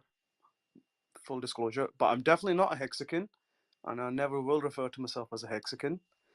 Purely and simply because there's too many virtual cucks and toxicant fucks that call themselves hexagons, so I try to stay away from that misnomer. Not wrong there at all. There's a lot of those, but continue. But it's okay. Like it's okay. Everyone has their own opinion. So you like Pulsechain, you don't like Hex. I like Pulsechain. I do have Hex stake, but it was gifted to me, so I didn't actually put my own money in it. So I'm not going to shit on it that way. But I've been part of the community for a couple of years. Sacrifice day one, and then waited and waited and waited. Eventually, last year, May, we got the fucking chain. It doesn't have all the bells and whistles on it. It is almost a minimum viable product. There's a lot of infrastructure in the background that's got to be built out yet. But having said that, the community called the Tangang have taken that fucking chain by storm, boys. Oranges are up every single fucking day. And all you have to do is just juice on the Tang line, make memes. That's it. Well, that's cool. I need to get so like you're saying it's the infinite money glitch, like they were saying, right? Basically, yeah. I mean, it's a whole art play model. I like money. To that, there is a lot of it's multifaceted, and unless you're willing to, like you said before, unless you're the type of person who's willing to lean in on a daily basis, fuck around and find out, you will be lost if you just come in and think that you're going to hit the ground running. But I've said this in one of the other spaces, guys like you who have been in the space for years, that fuck around on ETH and other chains, you know exactly what go on, and you guys are the ones that are in prime position to hit the fucking ground running on a chain that has just launched, hasn't even fucking seen the Bitcoin halving yet. We haven't even seen the bull run yet everything is fucking green. That's a good point, right? So like that's the one thing that I keep saying. Chains like Pulsechain, chains like Blast that are geared up to make a big run. Like what's the object of crypto, right? To get a good position and to cash out at the top, or to take profits at the top, right? Hold a moon bag, but take profits at the top. If you were looking at when you could take a good position in chains, any of these chains we've been talking about, whether it's Solana, I think Solana has a way to go. I think Pulsechain has a way to go. I think Blast is definitely going to crush it because there's just so much attention economy. That's where you need to be looking, right? Like it's all about where you taking your positions at, man. We're in this to make bags, bro. Dude, like and just like that what it is. tribalistic mentality is fine, and you can make a lot of money, but you will lose out on money being stubborn in this game, bro, in a bull run. And whether you want to do that or not is up to you. But like, if you can like start opening up your mind a little bit and like checking other shit out, you're gonna make more money. It's just a reality. This is why, in the Tang Gang, we have got people who fucking hate Richard Hart with a passion, but they're still part of Tang Gang members. They're still fucking about with us. They like money. They like money, right? Yeah. We've got Chia bros that have come over. We've got ETH bros that have come over. We've got Solana bros, Polygon bros. We are multi-chain. We've just recently had an NFT that's dropped that's fucking... It's not crypto changing. It's going to be world tech changing. It's brand new tech. It's an NFT which currently, the current iteration, just allows you to message one another cross-chain. That's pretty cool. Yeah, you can literally send decentralized messages through the NFT. It's fucking. I kind of like that. But that's just. I mean, that shit's been scaled back just so us plebs could use it and understand it. The tech has already been built behind it. It got scaled back before it was launched. Dude, let me tell you what the best thing about Pulse, and I'm not a Pulse guy. Like I have Pulse, I sacrifice, but I'm not like ingrained into the community. This from an outside view, from what I've seen, every fucking time I've said anything about the word Pulse anywhere, 50 of you motherfuckers show up, bro. And like, the thing is like that, like look at all the rest of these, bro. I don't see very many people rushing in from any other chain, right? So that speaks to something as far as like onboarding people. Well, right? you haven't put Ada up there yet, dude. Yeah, let's put Ada up there too. I want to know, dude, because the fucking Ada guys are still in the closet. They're trying to dust off their coats and come out to the Twitter space and boot up their phone. Because they're still lagging behind. Because they're still working 9 to 5. I'm willing to make a bet. I'm willing to make a bet that like, so if you really think about it like this, right? What we're seeing with meme coins right now is we're seeing that meme coins are galvanizing community like they've never done before, and galvanizing blockchains like it's never happened before. And I'm willing to bet the blockchains that are coming out, they're going to have the most success, are the blockchains that are going to have the people that are the most vocal and the communities that are the craziest. And one thing I will say about Pulsechain, like I said, I'm not a chain maxi. I did sacrifice Pulse. I like everything. I like all the people that I've talked to on Pulse. I've always supported Richard Hart. He was a friend of mine from before. He actually hooked me up with my first hex, and I've always kind of supported it, but I've never been fully ingrained in it. But I will say this. When it comes to community and it comes to people showing out for their community, you cannot take away how passionate the Pulsechain people are. And I'm hoping that some of the other blockchains, like for instance Blast, which I'm really big into right now and I'm building on, and that I really think has a lot of like a bright future because of how much attention economy there is. I'm hoping that the communities are going to be the same as Pulsechain. When it comes to passion of community, I think Pulsechain is up there. Dude, Like the communities in Pulsechain treat it like it's a meme coin. The way that they fucking shill it and they show up and they, you know, it's like they're running into spaces, like shilling the entire chain. You don't see that very often. You know what I mean? And it's not just that, guys. I mean, the one thing that obviously you're not aware of because you haven't been over there yet, there is a massive fucking paradigm shift in how communities actually operate, in how we take profit. The education is next to fucking none, as far as I'm concerned. And I've been around the block as well. I mean, technically I'm a noob. I've just completed my first 4 years. You know, Bitcoin halving last time was when I made my first purchase of Bitcoin. I started researching it 6 months before that. But so 6 months of DYOR, then I bought the Bitcoin, then I fucked around in ETH. I mean, I was lucky enough to get, the Uniswap airdrop and then fuck that up. But, you live, you learn. I'm the guy who fucking was in the Hex Telegram group before launch. I'm the guy who was in the Polkadot group before they had that, stock split. Never pulled the trigger because I was a noob, didn't know better. I can tell you one thing. I learned more about DeFi over the last couple of years than I did in the 2 years prior to that. And what I've learned in the last 6 months with the Tangang, it beats that. Purely simply because the guys that are there, the ones that are teaching that infinite money glitch, all you got to do is just shut the fuck up, honestly. With all due respect, listen and just implement it, and that's it. And the shit's working. It's on chain. It's proven. 8.5 million. We started off with a $6 market cap, $14. $6 in liquidity, $6, and I don't own any of that POA, but I support them because I like what they're doing and I like their message. Their message is build the liquidity together, get your friends involved in crypto, teach them how to provide liquidity instead of dumping on your friends' fucking heads. And that's like one of the main differences. So I like their narrative and I like their story, and they got the best fucking memes. So like, I'm down with the memes. If I got a buddy who said, "Hey man, what I heard about this teddy bear thing, man. You think that's good? Is that the best shit coin on Pulse?" And I'm like, "Well, that's what they want you to think, but actually, I go to the Tangang guys. Like, they get the best memes. Blah blah blah. That's going to be where the narrative is. However, I stick to the vertical stack, the layer one, the DEX, and then the store value. That is my personal thing. Plus, you've got ETH Genesis whale money moving in heavily into Pulsechain. That's already, printed God candles on Richard Hart's charts in the past with Hex, and now we've seen doing that now in January 10th of this year. Big smart Genesis whale money, ETH whale money moving into these tickers. I'm gonna follow the smart money, and I'm gonna probably go down that route and focus my attention there. But you're free to do whatever you want.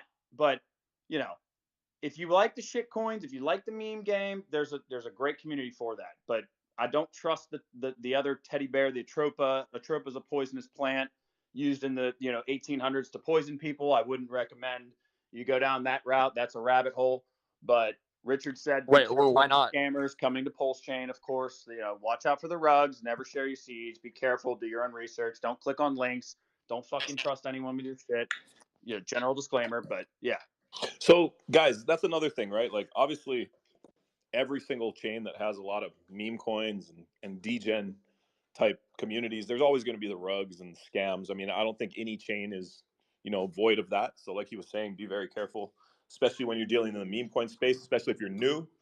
If you're new, you definitely want to do a little bit of research, talk to like trusted people about how to interact with these things, because it's a crazy game out there. Like, you could 1 minute you could be flying high, the next minute, you go to the bathroom and you're down 60% on your bag. So like, yeah, everyone be safe when you're interacting in the degen playgrounds of these different blockchains. I'm going to go to someone else, who's had their hand up for a long time is D4. I'm going to drop down, guys. All right, brother. Appreciate it. Thank you. Thanks for coming up. I'm going to go to D4RNT. I think that's how we say it. Dart, what's up, man? You had your hand up, bro. Different, Coco, different. You know that. What's up, bro? Brah. Hey, bro. So Carnage is down there, and we just had some amazing spaces. Look, I like the Solana chain because Cora is on the Solana chain. I think you made a valid point with, like, obviously, um, communities on Pulsechain, right, and all these various chains actually making noise and making differences. And I think that's what our community at Core is doing. And it's not to sit here and show you guys and sell a product, but I kind of just wanted to update you guys because you guys are actually in this, Coco Pinky. I think Yeah, you yeah. guys. I'm in Cora, man. I like what you guys are doing over there. Yeah, no. Did you hear about the incubator that we got going on though? I haven't seen that. No. Oh shit. Okay, so that you're late then. I've But look, been busy the past couple of days. no, check this out, Pinky. Carnage has and the whole community. We're launching an incubator. It's already started, and the incubator is where if you hold anywhere from 0.35% at this point, you're allowed into an incubator VIP chat where you get first at any of the projects that come to Carnage and want our help, right? As far as putting into their chart and as far as shilling them out. So we went 9 for 9 on our test for the last 9 projects that Carnage showed to this group that was on a test, and we just went for a 1 for 1 for an official incubation test today. So we have most, not most, but all of our users that are in gains pretty much in that incubation. But I think that's what moving forward. I think a lot of communities can do moving forward is really give back to their community the way we are, where we're giving them the advantage that they never had, right? All these tools like sniper bots and different things like that, like cool, that gives you a trade advantage, right?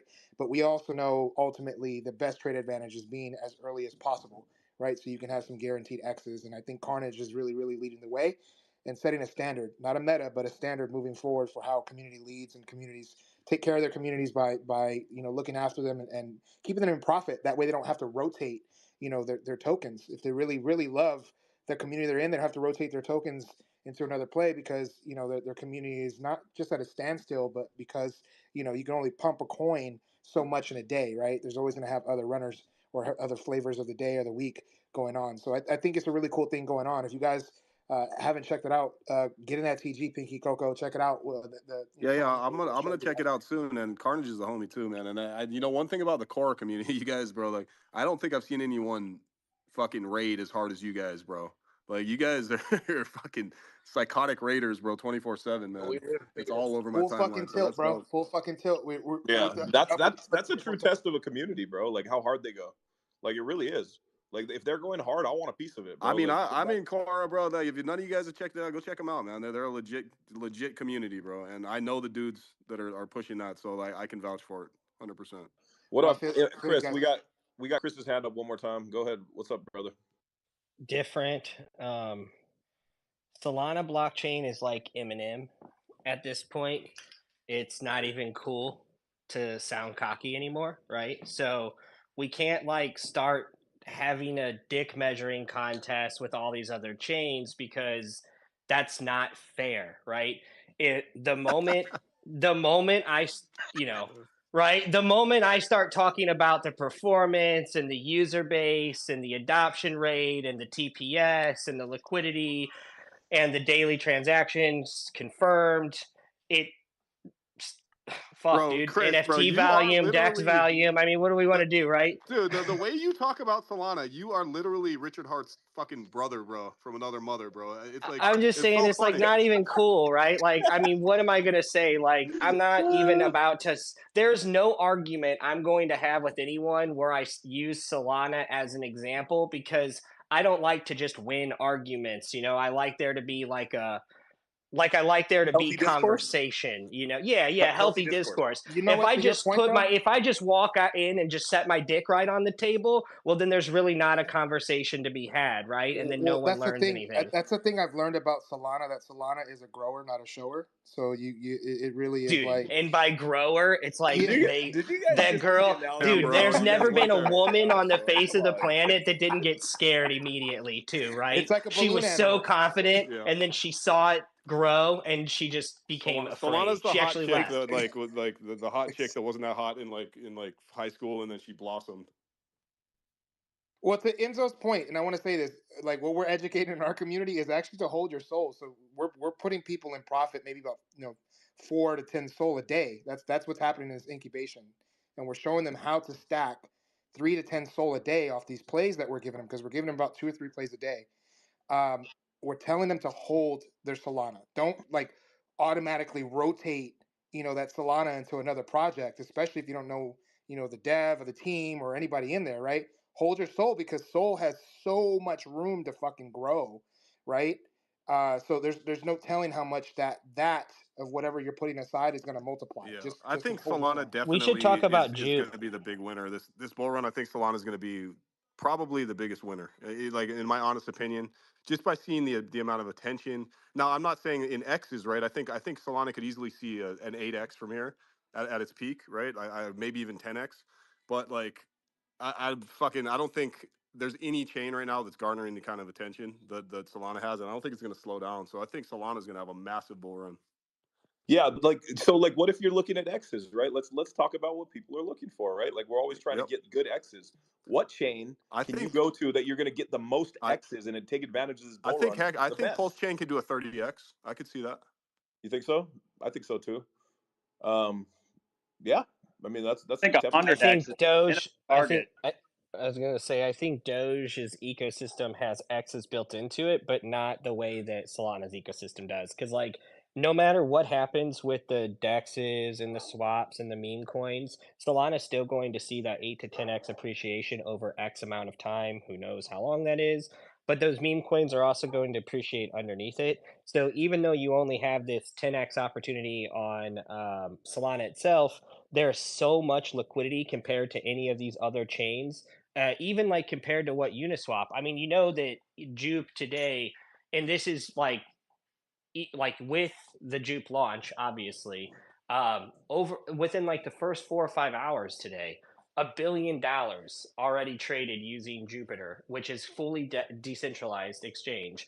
Where like Uniswap, for instance, had about 700 million, which is crazy. To just see that happen is insane. Yeah, but can it sustain? That's the thing, right? Like I'm trying to be as like what's the word, neutral as possible, right? Like I'm trying to ask. Yeah, I think it does sustain because you have more liquidity every single day entering the ecosystem, and you have the most liquid meme coins launching in the largest, or at like I guess you could say the fastest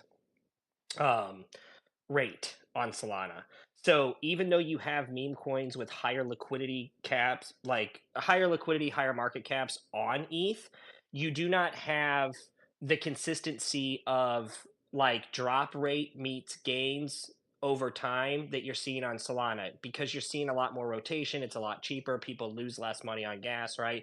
Even though gas isn't that expensive right now for like, ETH or Bitcoin, you still actually burn that $2 or $3. And even if you're only burning $3, there's millions of people burning $3, right? So then now you've burnt 3 million or 6 million or $9 million that on Solana isn't getting burned and is getting invested. Isn't Pulsechain deflationary as well? Like, or so it's a hybrid inflationary deflation. You have to inflate the token supply to reward the validators to uphold the consensus, right? So, but they also have a percentage of the fees that are being burnt on every transaction. So it's a hybrid inflation deflation. Right now, it is slightly more inflationary to actually provide the validator the rewards that makes it worth the shit for them from an APY perspective to fucking set up a validator and get the hardware and run their fucking nodes, right? So right now at this particular time, it's a slightly bit more inflationary than it is deflationary. When we get into a bull, we 10x or 100x the user base. That's when we start to see more of the supply being burned overall than the newly inflated tokens being rewarded with validators. So can I say that inflationary isn't bad though, as long as it's controlled? No, because it's that's also how Solana works, pretty much. Right? That's how Hex works too. yeah, exactly. And if we look at something that can give us the clearest example, we go back to Doge, right? And we look at Doge with the static, I think it's 3% annual inflation is programmed into Doge. And if we look at something like a US dollar, which inflates at a much higher rate than 3% a year, especially. I mean, fuck, dude, in 2 years, we injected like 60% of the actual cash in the like economy was produced over 2 years. So if you look at something like Doge, you can see that a static annual increase in supply was not detrimental to adoption and price go up over time. And if you look at something like Doge, it's actually the only thing that is built more like a currency than a network, if that makes sense. Like, yes, Doge is a network. Yes, you can do Doginals or whatever the fuck's going on over there, but it's really built like the dollar. It's actually better than the dollar if we're just being honest from like a tokenomics perspective. Like Doge is superior to the dollar. So then when we start looking at chains, apparently Pulse and chains like Solana, right, that have this small inflation curve for node validators and then this deflationary mechanism during transactions and use cases, that bodes very well for sustainability for those types of things. So just because something has some inflationary mechanism to it, I would not consider that bearish. Also, not having a token supply cap is something we would have all considered bearish in the past. But again, Doge is a fine example Well, of how it's if you not have adoption, it's okay. it's not bearish if you keep onboarding people and the ecosystem keeps expanding, Exactly, right? adoption. So, Yeah. yeah. So like that, it's not bearish if the inflation is for a purpose, right? Like if the inflation is just the same subset of people and it just keeps inflating, then you might have a problem, right? But yeah, no, definitely when you're going into a bull run, I think that blockchains can be inflationary because actually it acts as a mechanism to incentivize use, and it obviously incentivizes all the nodes and the validators and all that. So it's part of like how blockchain works, really. You know what Um, I'm seeing though? Like I'm seeing all these bullish blockchains and layer twos, but you know what I'm not hearing about being too bullish is Ethereum. I heard so much bullish sentiment on Ethereum like 5 months ago, 4 months ago, and now you're not really hearing any of that, right? Like I feel like I hate to say it because I love ETH, but I'm starting to love it less. And I think a lot of people are feeling the same way, man. I feel like they are well, giving up so well, much ETH market is like the share. value layer, you know. Like ETH is like it's kind of like transcending into. Obviously, I'm not going to say Bitcoin, but ETH is the thing No, that all of Coco, these. it's safe to say that it is a Yeah, store. It is becoming yeah. a store of value asset. It is a safe way to preserve wealth over a long period of time, and on board a demographic of retail investors that do not feel comfortable with the psychological barrier of owning satoshis versus entire tokens. It'll be much easier to convince people to buy and hold ETH over a long period of time, the same way you were able to do. Like at $3,000, you could convince people to buy a Bitcoin with their fucking tax return, right? That's no longer an option, but ETH is an option. You do not need ETH to be like a utility chain anymore. There's actually not enough Bitcoin, and I hate to say this to any maxis because we build on Bitcoin, right? But like there's not enough Bitcoin to service the fucking world, dude. And psychologically, people aren't people are just going to accept the fact that they missed the boat. If their only option is to invest $5,000 into Bitcoin just to get, 10 million satoshis, they're just going to say fuck it, I Well, missed it. yeah, exactly. That's the unit bias, right? Like it's something that doesn't really make any practical sense. But like for instance, a new person comes to me and says, "Hey, Coco, I want to buy some Bitcoin," and I'm like, "Okay, a Bitcoin's $43,000. Oh, I can't afford that." But they're not thinking in their head naturally that I can just buy a piece of a Bitcoin. They're thinking at the total value of a Bitcoin, right? It's a But unit even when bias. you tell them that about the unit bias, because of human psychology, it does not change their perspective. I And don't this want to is buy where half a ETH car. is well, but half an ETH, so like half of a token, isn't that bad because it gives you the thought to say, okay, I could get to a full token. As long as point 0.1 is obtainable for someone, it's purchasable over time.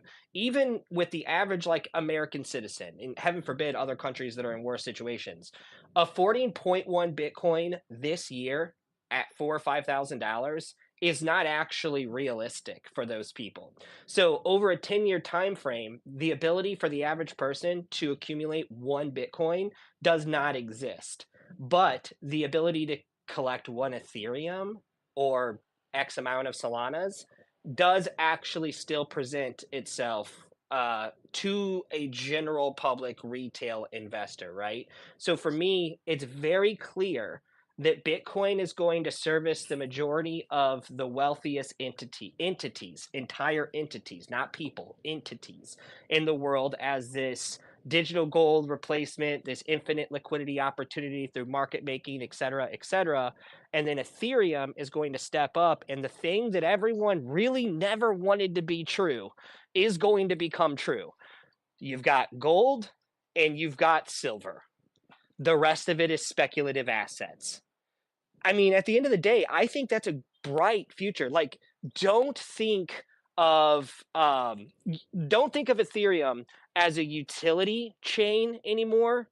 Think of it as a financial tool because that's what it has become. It has matured into a fucking financial tool. If you're ever going to get rid of, I don't know, which I don't even believe this is possible, but if you were going to get rid of like central banking infrastructure, okay, if you were going to do that, the the only way that would be possible is basically by using Ethereum because of the security and the liquidity and the adoption rate, et cetera, right?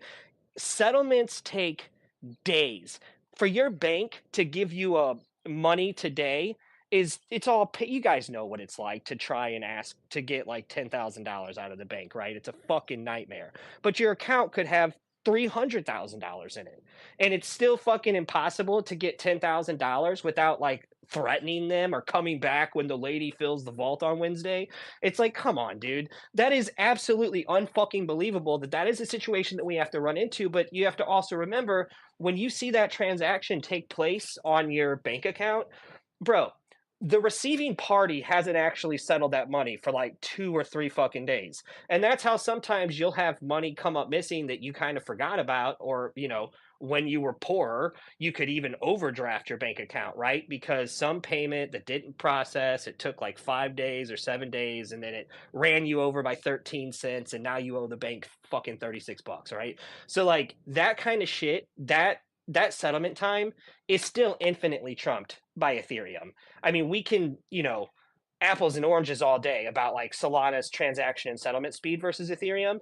That's irrelevant when you start talking about global scale payment infrastructure. And if you could send $1 billion from one entity to another entity, and it took 3 minutes or 10 minutes or 30 minutes to confirm, settle, like fully settle, and it cost you, I don't give a fuck. I don't give a fuck if the gas fee was 1 ETH and it cost you $2,000 to send and settle $1 billion in 30 minutes. That's fucking unbelievable.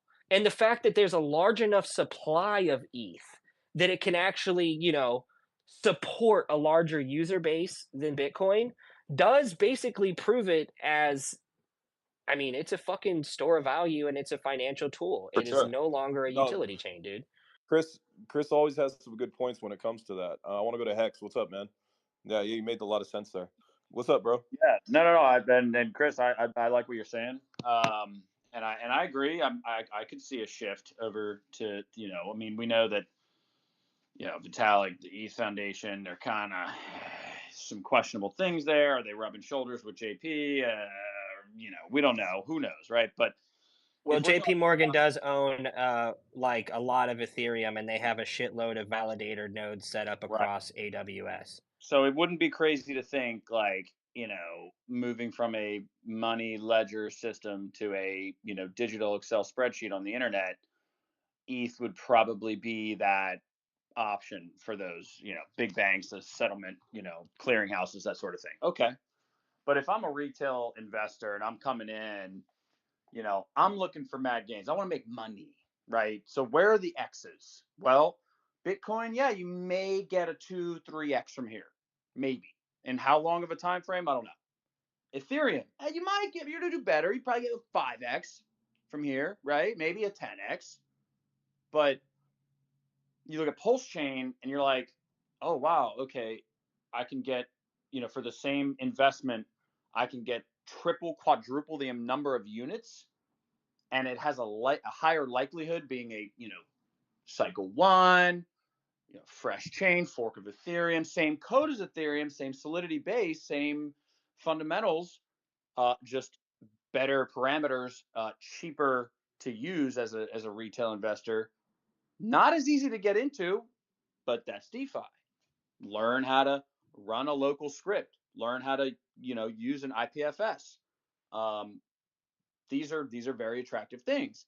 But they're unobtainable to an average person, and they take too much time for like an institution to even involve themselves in, right? And we're not really speculating about the people that are here that are kind of educated.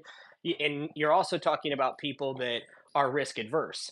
You sound to me like a very risk adverse person, and I imagine that even if you're not a person who goes often, you probably wouldn't shy away from the casino, a game of Texas Hold'em.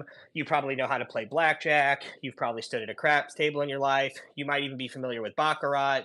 You've likely played a slot machine or used an online casino. Not everyone is like that. So when some people go to put $1,000 somewhere, they're not looking to gamble. They're looking to do it in the safest manner, which is why they usually put it in their 401k or their CDs, right? But if you look at something like a Bitcoin or an ETH, it is a safer type of play for those types of people.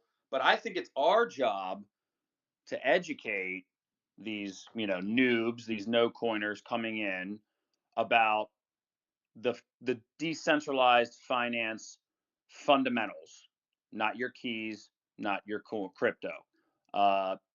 100%. Not using get away from middlemen. Stop relying on third parties. Find trustless, immutable code if you can. There's not much of it. Hex is the only thing that exists that's immutable. Can't stop it, can't change it, can't manipulate it. It will run it will run permanently forever. But that's okay, that's Hex. But understand, tell people the value, teach them the value of operational security, keeping your seed phrases safe, keeping them offline. Don't take a screenshot. Don't share them with anyone. Don't say them out loud. This is very serious. Make the analogy about bank security. How much security do banks have? Well, they got reinforced concrete, bulletproof glass, fucking, video cameras, audio snuffers, all this stuff to secure the money that's in those vaults. So you have to explain to them this is the same thing. You have to teach them the value of being safe, being careful, because you are in control. You are truly in control of what you do on chain. When you publish speech and you transact, you have a freedom to transact on a network. You do it with custody of your own assets when you click those buttons. And so if you teach them the right things from the beginning and you teach them, Bitcoin was a first mover, ETH came around, made networking cool, you could build on top of it.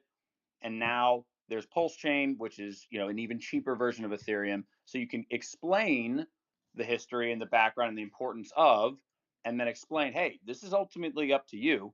But if you're going to buy something and hope number go up over time, where do you think that money is best suited? And in something that might do a 1, 2x, 3x, something that might do a 5x, 10x, or something that can do a 10,000x is designed to do a 10,000, 14,000x. So you just make it relative to your audience, right? In terms of like who you're onboarding. And if I'm if I'm going to a no coiner, or in my case, I go after fucking C-level because I'm in that world. I'm in B2B sales. So I'm shilling, software as a service stuff. But for my personal clients I'm close with, I will fucking, and I have shilled Hex, Pulse, and Pulse X. It's in my bio. You can read it. And these fucking business owners, dude, these C-level folks, they're smart, they're savvy, they're highly compensated, they know their shit. They've got way more experience than you do in running a business and managing people. But they don't know shit about crypto. They don't know shit. But they know that there's something there, and they're very fucking interested, but they don't, everything they Google and they look at, they're scared shitless because they don't know shit, because everything you see is a fucking scam and it's designed to crush you and get destroyed. And so they need somebody to walk into their conference room and explain the fundamentals, teach them why this is all important, what it is. Here, oh, and hey, by the way, here's some free coins that I'm going to send to you from my address. Wow, look how easy that was. I just gave you one pulse X, one hex. You're free to do what you want from here. But I'm simply here to educate you on why this is important, how to do it safely, and how to really do the research, right? And teach them where the money can go farther. And this is not financial advice. This is education. This is decentralized financial education. So it's not financial advice. So that's where we got to, make that distinction. But anyway, all I'm trying to say is there are smart, savvy business people out there that need to understand how this stuff works, and those are the fucking whales. Those are the fucking real life sharks and dolphins that we need to get into our chains, right, to pump our bags. Dude, So, as I was talking shit about ETH, I just looked and some guy just spent $1.5 million on a CryptoPunk. So I think they're gonna be just fine.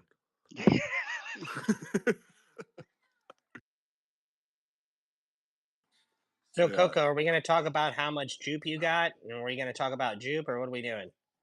You know what's funny is I'm not seeing as much jupe talk as I thought I would today. Because the cabal is secretly fucking buying all the fucking dude. Give it a day or two. Once you start seeing the Solana cabal talking about it, dude, it's going fucking ridiculous. So you don't think we're gonna see a big jupe dip? No, because you've seen the amount of liquidity. Look, they prepared for it, brother. Like, it's the craziest fucking thing. I mean, you could even call it borderline a scam, except for the chances of anyone getting hurt at these prices is super fucking low because the scam is so powerful in its current form. But, like, if you look at Jupe as it's a great scam. It's a sustainable one. It's fucking great, dude. I mean, it's a scam because you just gave a bunch of people free fucking money, but you have $200 million of liquidity. Like, think about that. There are many coins, if their fully diluted market cap hits $200 million, you're fucking eaten. Brother, this one has $200 million in the liquidity pool. What? Bro, that's another question that I wanted to ask. Okay, I was looking on. This is interesting to me that you brought this up. So I was looking on Bird Eye today, and I was looking at the airdrop, and I saw literally a 90, 95, 97% buy to sell ratio. They had 97% makers. What's going on with that on the USDC jupe pair? Like, what were they doing? There was literally no sells right when they did the because airdrop.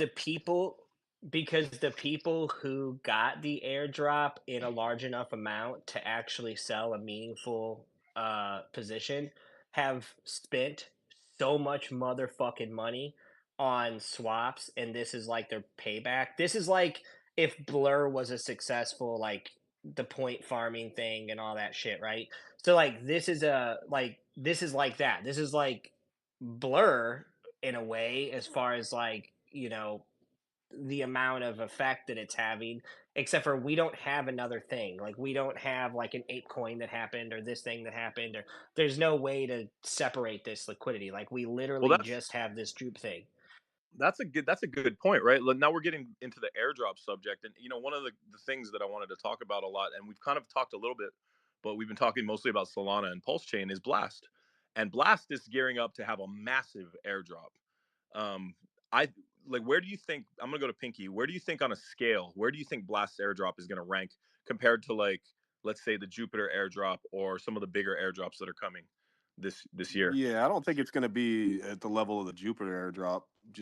But I don't know, You don't man. think so? To be honest, well, maybe it will, because with every airdrop that's successful, people are geared up for the next one even more, right? And then we're like moving into like the bull run and just the excitement. So I don't know, man. It could fucking be massive. Hey, can we just call this real quick? Because I fucked up and called it an airdrop. It wasn't an airdrop. You had to actually go claim it, right? Yeah, it was a claim. So think about that. There's over 305 or 310,000 wallets holding jupe. Each one of those wallets had to actively claim. They didn't just get airdropped like bonk, right? There's so much bonk out there that could just be dead. Is that what Blast is doing too? Is going to be a claim? I don't know, but so that's interesting. So there's 300,000 wallets that can claim jupe, right? Correct? That did or could, Chris, right? Hello? Yeah, I think that's what he said. Like 300. Okay, so let's do some comparative analysis then. what is? Let's ask Blast News. Blast News. How many people are going to be able to claim the airdrop for the Blast airdrop? Yeah, so we still know all the conditions, but if we talk about only the first part of the airdrop, that for sure is not gonna be the final one. You have to think like the biggest food about Blast right now is it okay, but all these $1.3 billion that bridged, then as soon as the mainnet will arrive, they will bridge out, they will withdraw from the chain. But Pacman is for sure not stupid. So the hard rock points is not gonna stop there. But anyway, to answer your question, right now there are more than 100,000 depositors on the bridge. We are like 150, between 100 and 150,000 depositor on Well, the that's pretty. Blast bridge. Let's think about that for a second. Obviously Solana had more, but that's pretty impressive for a chain that's not even live on testnet. No, I think that's right? bullish, Like, dude. I actually think the that's whole pretty blast impressive, narrative's fairly bro. bullish. That's Yeah, pretty it's impressive, just right? testnet. Think about that. You know what I mean? Like that's like, and it's not even what. How much more do we have to go until the airdrop? What is it, like 5 months? Blast News Yeah, or I, something? I 4 think months, the 3 months. demographic, bro, like the demographic that's going to be flooding over to Blast is going to be, it's going to be so vocal, bro. It's going to be everywhere, you know? I honestly think that Blast is going to do really, really well. Yeah. Well, it's because it's all the NFT. It's crypto Twitter, bro. Like it's all the people that are on crypto Twitter, and it's a lot of ETH people too, and a lot of ETH people have turned into Solana people. So what I was saying earlier is you're going to have these chains that stand out for the communities that evangelize them the best. And I honestly think that like I'm calling it right now. I'm saying like Solana's going to do great. Pulsechain's going to do great. I think Blast is a dark horse too. I think everyone should pay attention to them. Like I always say, I'm a profit maxi, but I do have chains that I have my eye on more than anything. And a lot of the ones that we're talking about are obviously them.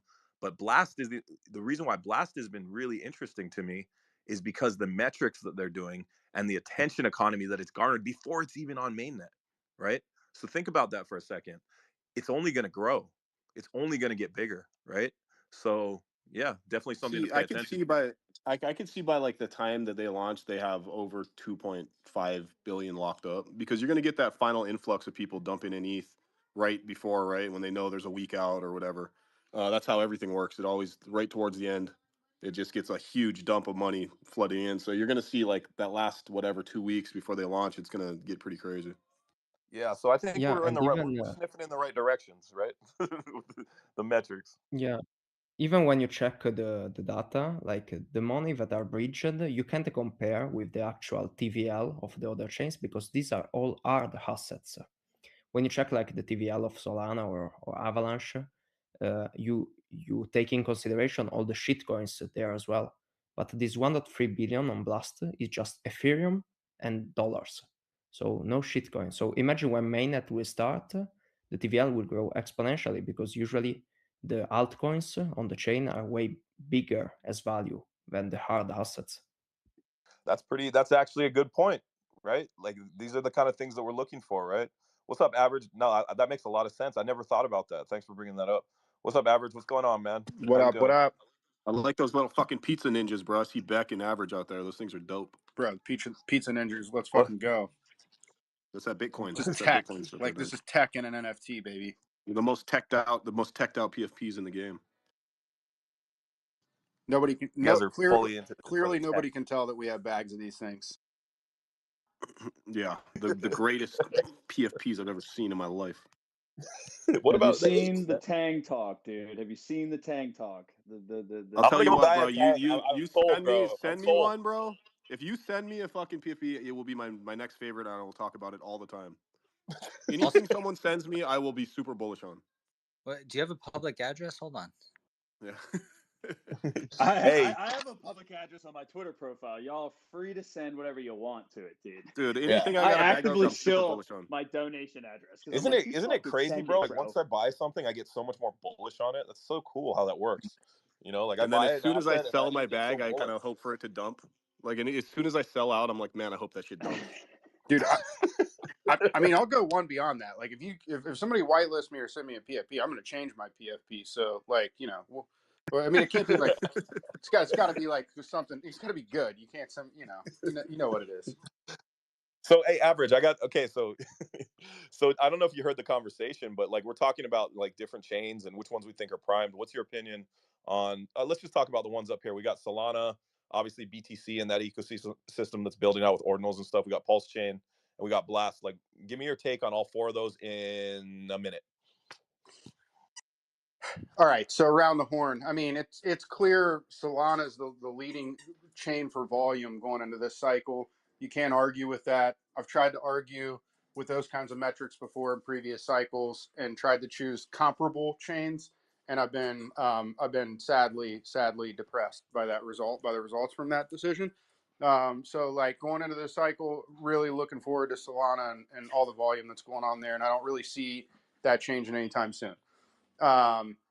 Blast, I mean the TVL. It's hard to argue with TVL like that too. And that was a great point I think Pinky made just a minute ago. Like leading up into the actual launch of mainnet, I suspect that people are going to kind of get FOMO on the airdrop and start moving money over there. I might be one of those people that has been considering over the last couple of days if some of my ETH wouldn't be better placed over there, locked up on Blast. Frankly, I didn't want to put it in there a couple months ago because I didn't want to like lock it up. But now I'm feeling a little more confident with a shorter runway. That in addition to that is like, we've seen what Pac-Man can do with marketing. We've seen what Pac-Man can do to move users and acquire new users to a platform. And I think we'll see more of the same out of him on the Blast chain. I don't really know if it, like, you guys have said a lot about it, like being the degen chain and like, a lot of these other things. I don't really know what to expect. But all I know is that like I've just seen nothing but success from Pac-Man. So like, let's fucking go. Pulsechain, I think like, you see the guys in here from Pulsechain. You don't see people on Ethereum running around with like the Ethereum color palette in their PFP, right? Like you just don't see that. Um, so I think like the people on Pulsechain are like diehard Pulsechain fanatics. And when you have a core group like that are pushing and advocating for the chain, I don't really give a shit what else is going on around it, the tech or whatever. When you have like disciples of a chain, like that voice is gonna perpetuate out into like the broader crypto ethos, right? And it's gonna attract more people in. So I've always been fascinated by it. I've never really gotten into it, but it's probably time for me to dig more into Pulsechain this cycle. I'm sure you guys will educate me. Was there another chain you asked about? Did you ask about ETH? I'm talking about Bitcoin ordinals and stuff like that, obviously. Yeah, Bitcoin ordinals, that is not slowing down. I mean, I've been talking to a lot of people, and you're watching the movement, and like, dude, ordinals are the NFTs of last cycle, right? Like that's where the attention is, and I think like you're gonna see more and more of that. I think when we see big gains in a PFP this cycle, I think we're gonna be surprised that like one of the biggest gain might even be on ordinals this cycle. Like when we see a PFP go up to like 200, 300, 500K, I think we're going to see more of that happen on ordinals than we are on any other chain.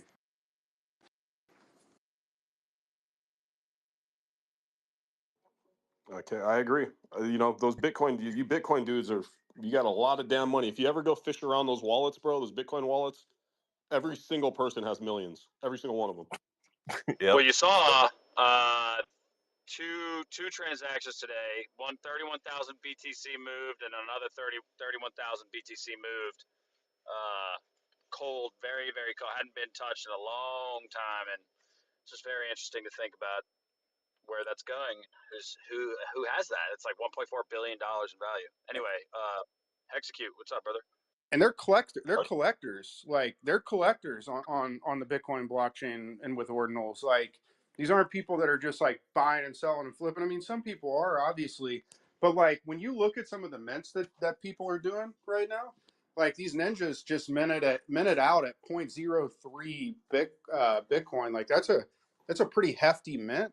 Like when you're spending that much money to mint a PFP, a couple grand to do that. And if you look at the quantum cats, which I suspect may turn into a Taproot wizard somewhere in the future, somebody thumbs down on it, but fuck, that's a 0.1 Bitcoin mint, and I bet those are probably going to mint out. We got execute. What's up, man? You got your hand up, bro. Give it to us. Yeah, I'll agree with him. I think BTC is it's gonna be the runner this cycle, but it's gonna be in ordinals, BRC20s and BRC420s. I think sitting in the boomer Bitcoin spaces like the laser eye guys, I think they're gonna be very salty because they're gonna run up, or they're gonna run out and not be in this cycle.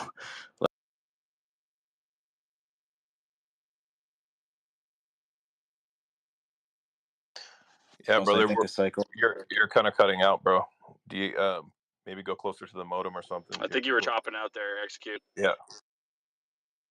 He said, "Go All right. closer to the modem." No, I switched to my Wi-Fi kicked in. My Wi-Fi ship and my 5G is fine. Sorry. Gotcha. Yeah, Gotta I get was on that just saying. Metro PCS, bro. You on that Metro PCS? No, I'm just messing with you. Yeah, I think the ordinal play is where it's at. I sit in the maxi spaces, I sit in the ordinal spaces, and I sit in the Pulsechain spaces, and I listen to everybody. And everybody that I know that's building is building on ordinals. The Solana bros, they're like hitting ordinals like it's a hooker. And it's Saturday night, like they're hitting them so hard over there. There's gonna be tons and tons and tons of Ponzi's on Bitcoin. I will tell you that. So be very careful. If there's no community, don't buy it. Make sure there's a community. Make sure it's a real community and not a Solana bro community, because those people will shit on your faces as soon as possible. We've seen that over and over again. Nothing is sustainable on Solana, in my opinion, including the blockchain, because it goes down every now and then. Yeah, Ooh, that's just my opinion. Chris, Well, what do you have to say about that, Chris? 100% uptime for almost 13 months, and it didn't go down inadvertently. Validator Can nodes I reset. ask you a question? Why was it exactly 13 months ago? What else happened 13 months ago? Are you referencing FTX? Oh, you got a smart mind, boy. You're smart. How in What the happened? fuck does that affect She's on bots record saying no. flooding 4 million She's on no. DPS to She's validator on nodes record. before they were able to handle it? Listen. She's on record saying that they pretty much had the on and off switch, and they would literally hit the on and off switch whenever they wanted to liquidate people. The fact So that you're there is no has an on and on off switch. That is crazy, dude. For a guy who Why did came in it here turn talking off? about Bitcoin, you sounded smart for like 30 seconds. I mean, no, I'm dumb as fuck. I don't invest in anything. I still invest in gold and silver. I'm a Bitcoin maxi. So guys, anyways, I knew that it was going to come to this. I'm not sure he understands how validator nodes work, honestly. Listen, we're not gonna shut hit off. That's all I back have and to forth say. match over here. We're gonna. They didn't shut off, they were reset, because for the first time in blockchain history, the last time Solana went down was a historical event, actually. 4 million TPS, 4 million transactions per second were ingested by the chain, and it shut down a validator node. And so what happens then is those transactions get pushed to another node, and it started to shut them down, and it brought Solana's TPS to 584 TPS. Well, with the applications and utilities that we use on Solana, 584 TPS just doesn't cut it. Like Ethereum's built in a way where it can survive with 14 TPS, or Bitcoin with 7 to 10 TPS. Solana is not built in the same way, right? I'm going to tell you what, there's nothing I love more on a Wednesday night Spaces at the beginning of a bull run than a good old fashioned nerd fight, baby. Let's go. Well, Bro, just so spit y'all on my are drink. aware, Hex has had 100% flawless uptime with no rollbacks, no changes to the code layer, no software upgrades or updates or V1, V2, V3. So that is something that makes Hex very unique because the code is flawless. And it's been so. What software product has not needed an upgrade, change, rollback, or has stopped performing the functions that it's governed by over a 4-year period?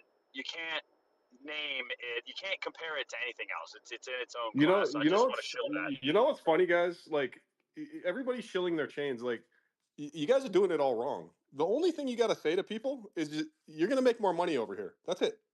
Nothing else matters. Like, you just got to be like, guys, Giant green dildo candles. that's it. There Best you go, marketing bro. That's what tool, I'm saying. dude. Like, there it is. Like, you just say, look, bro, 100x, Where moon, where do where moon do I coming. invest? No, I'm slapping my credit card. Where do can I I invest? can I post a chart at the top that everybody can go reference in terms of what you're saying of like we talked about the infinite money glitch, but we can also just show you a graph that has a 50x since October 2nd. Hold on, I'll pull it up. And that's just one. There's a bunch of coins tied to it too. That we tied liquidity. We have liquidity bonding. So we got a bunch of just meme coins popping off. So let me post it real quick.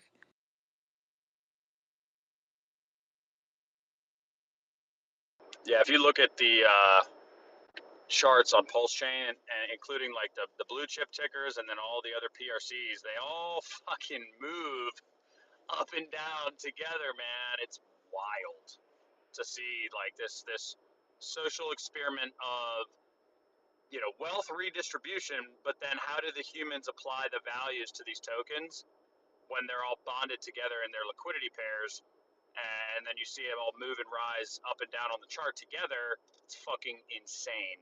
At different price points, it's actually really really cool. But yeah, Also, And the that, difference is that it's a layer 1, not a layer 2 or layer 3, right? So the uptime isn't based off a previous blockchain, it's based on the current blockchain.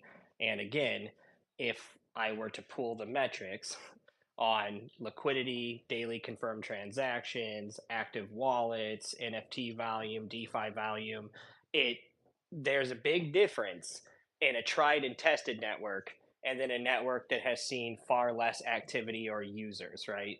So Solana has been through some shit that does not make sense. Like, it'll never happen again, right? This Black Swan event with FTX, the chain being reset 3 times over 2 years. People don't they say still every own the few funds? months, but in Doesn't Solana's FTX still have it? lifetime, we only had Doesn't to Solana reset the still have it? validator nodes 3 times. And the last time the validator nodes were reset, there was code added to candy machines it's like a fee market basically, because what would happen is bots could just spam transactions at candy machines, and any failed transaction cost $0. So it was free to set your bot up to spam. Well, the network became such a high performing network that bots were able to flood millions of transactions into Solana. So it's very easy to stop that. Any consecutive spam of a mint button on a candy machine would apply a fee that was a fraction of a penny. But when you shoot, millions of times, you can say whatever the fuck you want, but you came up here uneducated, throwing out bullshit that isn't actually true. Matter of fact, if you All I want to hear talk is like about some Bitcoin, nerd jerking I off about guarantee GTA. you I know Nobody more cares. about.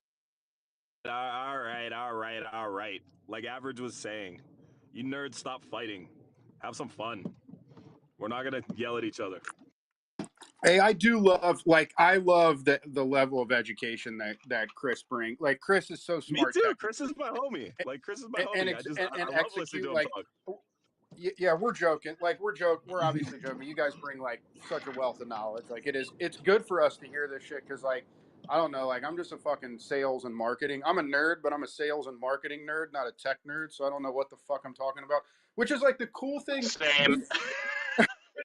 Like, the cool thing actually though, but like, when I hear a lot of the Hex guys, like a lot of the Pulsechain guys, like, most of you guys know your fucking tech really well, like and just in general. So I always kind of applaud that, to know the tech. So fuck yeah, let's go. Yeah, shout out, thanks, bro. Because we, and we were, some of us were around before these Twitter Spaces, and we were in Telegram chat rooms, and God, dude, back in the day, man, like, I learned my shit because I got in a Pulsechain Telegram chat room and told one of the mods that I was doing crypto on my phone, and he fucking yelled at me and said, "You got to get crypto off your phone. You need to get a dedicated device. You need to separate, spread out your liquid assets amongst, 5 addresses and 24-word seed phrases generated by a hardware wallet." I'm like, whoa, whoa, whoa, whoa! I got to take this shit fucking serious. Oh my God! And like, I went on a deep dive, did the research, spent the 100, 200, 300, 400 hours learning all the shit because it's important. And this community, I was supposed to say, like the Hacks Pulsechain community, is extremely tight. on operational security because of the mistakes that were made early on, and people didn't realize the implications of what does a long-term hex stake mean, and what happens if that seed is compromised, what happens to that hex. A lot of guys learned very hard lessons early on, and so like it just kind of trickled down in the community to learn this shit and understand the fundamentals of decentralized finance, trustless, immutable, um, you know, safe, secure protocols that have been verified by the community. Ones that don't turn off. Well, No, that was a subtle jab. Subtle jab. Well, I'm not going to dog anyone's chain in particular. That's what we call sneak dissing in the rap world. Sneak dissing.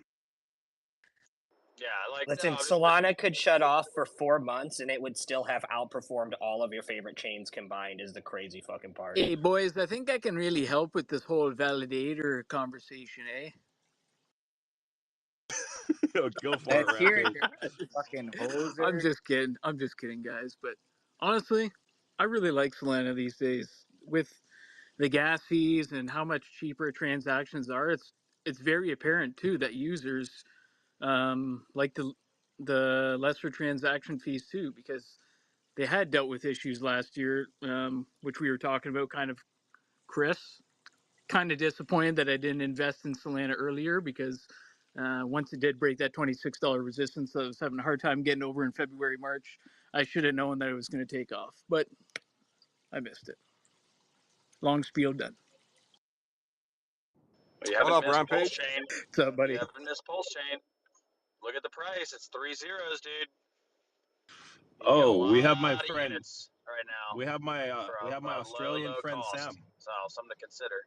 That way, when you do the 100x or the 10,000x, you don't have to sell your bag. You can sell 5%, and it doesn't harm the total number of units you have. So you can carry yourself over into the next bull, the next bear, the next bull, and pull 5%, put 2.5% into stables, take the other 2.5, cash out, and then fucking sit on the sidelines for the next bear market, so you can just rebuy your bag later. Hopefully, maybe the price goes down low again. You never know. You hope it does, but you're never really gonna buy the bottom and sell the top officially. You're just gonna try to do your best to buy the bottom, and if it's not the bottom, you buy it again. You lower your cost basis, buy it again, and then hopefully when you go way the fuck up and you sell into the euphoria phase, that's when it's probably time to start thinking about pulling a little bit of profit out. But if you're long on Hex and you're then you don't have a choice. You're in it for fucking the next 4 or 5 cycles anyway. If you're staked out Quattro Cinco or 10 years, guys, it's all something. relative to your risk. What up, Sam? We got Sam up here. What's going on, guys? Just thought I'd check in. Nothing to say yet, but thanks for having me, Coco. Yeah, man. Yeah, we're talking and we're letting people fight over whose chain is better. We're sitting here listening to whose chain is better. That's really what it is. In a nice. Wait, hold on. We're really not doing that, right?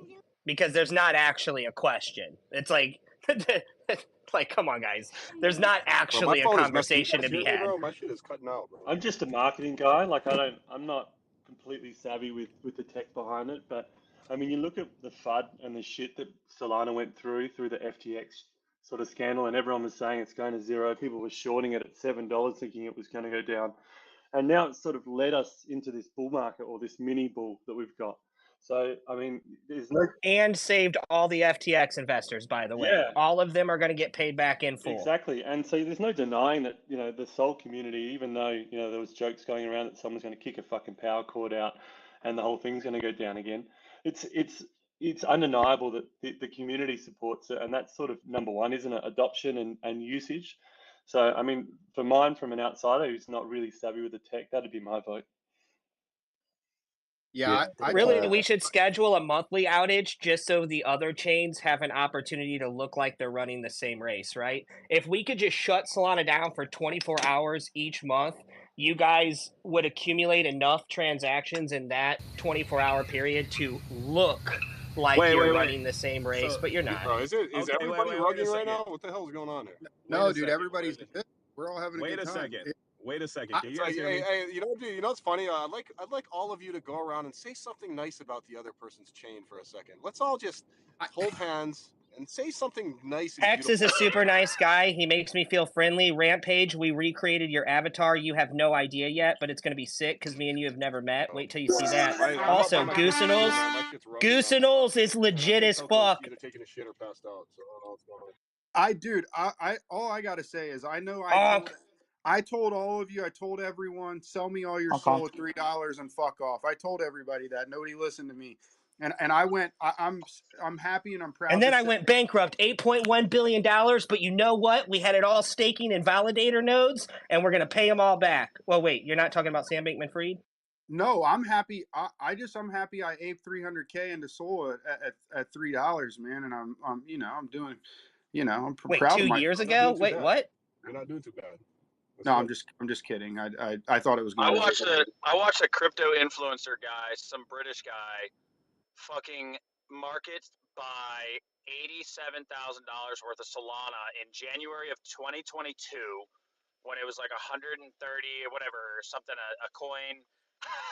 And he said 87K and now we pray was his tweet. And I watched Solana go from whatever it was, 130, 125, down to 100, down to 80, down. And I was just like, Jesus Christ, dude. Like, these influencers really are leading people to the slaughter and themselves to the slaughter. I hope he's rebounded from that. I don't know what the price of Sol is now, but is that placed in profit in any way? Are we, as Sol up and over It's about $140 $100 again, or is it? Okay, so he's still down massively. Dude, like my XLM buy in January of 2018 at like 89 cents, bro. The IBM part, the IBM partnership. I don't want to hear it, bro. I've got a shit ton of ApeCoin. I don't want to hear it from any of you guys, bro. You know how much ApeCoin I have? Yeah, I pride myself on being a good trader, and I'm not seeing the rewards from holding a bunch of ApeCoin yet. But eventually, hopefully, it does come back. I'm personally bearish on ApeCoin, but there's a lot of really good artists on Solana. It would be cool to see them pop up again because that was pretty popular in 2021, 2022 because it was cheaper to mint over there. We're doing a lot of minting too on Pulsechain. But I went to Art Basel this year, and the fucking like Solana whatever thing they had there was like the worst thing I've ever seen. Like you didn't even know it was the Solana. You wouldn't. I don't know like who was in charge of that, but like maybe they should like get a new person. Also, they had the free Perrier water stand in front of it, so like that was probably distracting people. Like you couldn't even see it. But anyways, yeah, the Solana artists are really dope. So hopefully they can show up. Yeah, that's a good question. What is the cost to mint, I don't know, an NFT collection on Solana right now? What is the cost to do that? Infinitely cheaper than whatever your metric is because we have compressed NFTs now. We can actually do. Well, okay. No. Can you actually explain that to me, Chris? Because I'm kind of looking at doing something with this, so I need the explanation to the compressed NFTs. We can do 1 billion NFTs for like $10,000 using compressed NFTs. Okay. And then what is the cost to mint 10 billion compressed NFTs on Pulsechain? I don't know. I'm not a tech guy. Well, I don't know anything about NFTs, so I'm asking. Honestly, 1 billion is not a good number. Let's go with like 10,000, right? We did a 10,000 Goose ordinal inscription, and it cost less than $50 to mint it. Like we just paid gas. So what would that be on Solana? Yeah, probably same or cheaper if you use compressed NFTs. The only problem with that scenario, though, is like with NFTs, bro, people like spending more money in it. It kind of adds like this weird value to them. So like a big reason why people like Ethereum NFTs is they automatically give Gage a little more value to them. So I think like cheap minting on NFTs, I would say there's other things that would be better for the chain that like would be a bullish. And just for reference, it's about $1 for 20,000 confirmed transactions on Solana. Cost roughly $1.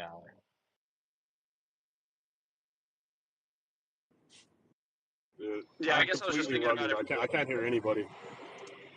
I was just thinking Oh about it from no. like a artist perspective. You know, like if I'm an artist and I want to, release my NFT art, where am I going to be able to do that in the cheapest place, right? Like, where's my effort as an artist to Well, it's not just the maybe cheapest place; it's also to the largest user base. So you have to factor sure, in not just it's not just cost, right? It's also the amount of like eyes and opportunity. Liquidity matters so fucking much here, especially in the NFT game, like more than anything. So that's why people choose Solana. It's not like there's not other chains that have similar fee rates, but they don't have the amount of active users, they don't have the infrastructure, they don't have the wallets, they don't have the websites, they don't have any of the other things that Solana has. So and you don't even have the active users to know that your TPS is going to hold up, right?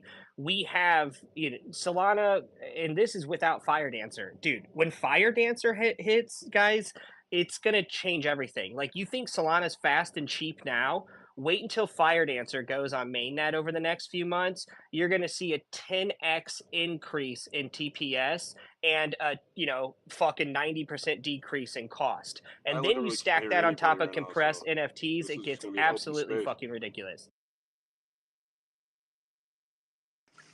That's fucking wild, dude. Can anyone hear me? Because it looks like everything's rugging. I can. I can hear I you. I can't hear Coco. Sorry, man. I can hear Coco. Yeah, this shit is all messed up right now. Coco, Hear Pinky, me? can you hear me? I Yeah, can I hear can you hear I you. now, can but I this can shit's hear cutting in you, and out. average. Coco, can you hear Yeah. me? So check it out, I guys. can't hear Coco. This has been a great thing. So, I love hanging out with you guys, but I also I want to do think some this other could be shit. coming to an end. Yeah, I'm gonna do You another guys, one. everybody I think hug. this is great conversation. Everybody hold each other's hands. Tell each other how much you love hug each before other you rug. and how Yep. great Hug each other's before you chains rug. are. Yo, Yeah, Pinky, make sure you Pinky, hug you, about the other Pinky, chain. Pinky, Chris. Pinky, you and Coco are trying Yeah. to talk at the same time, bro. Yeah, but they can't hear any Oh, of were us. we? Chris, All right, I'm Yeah, rugging. we I'm can't hear each rugging. other. Thanks, guys. We can't hear each other.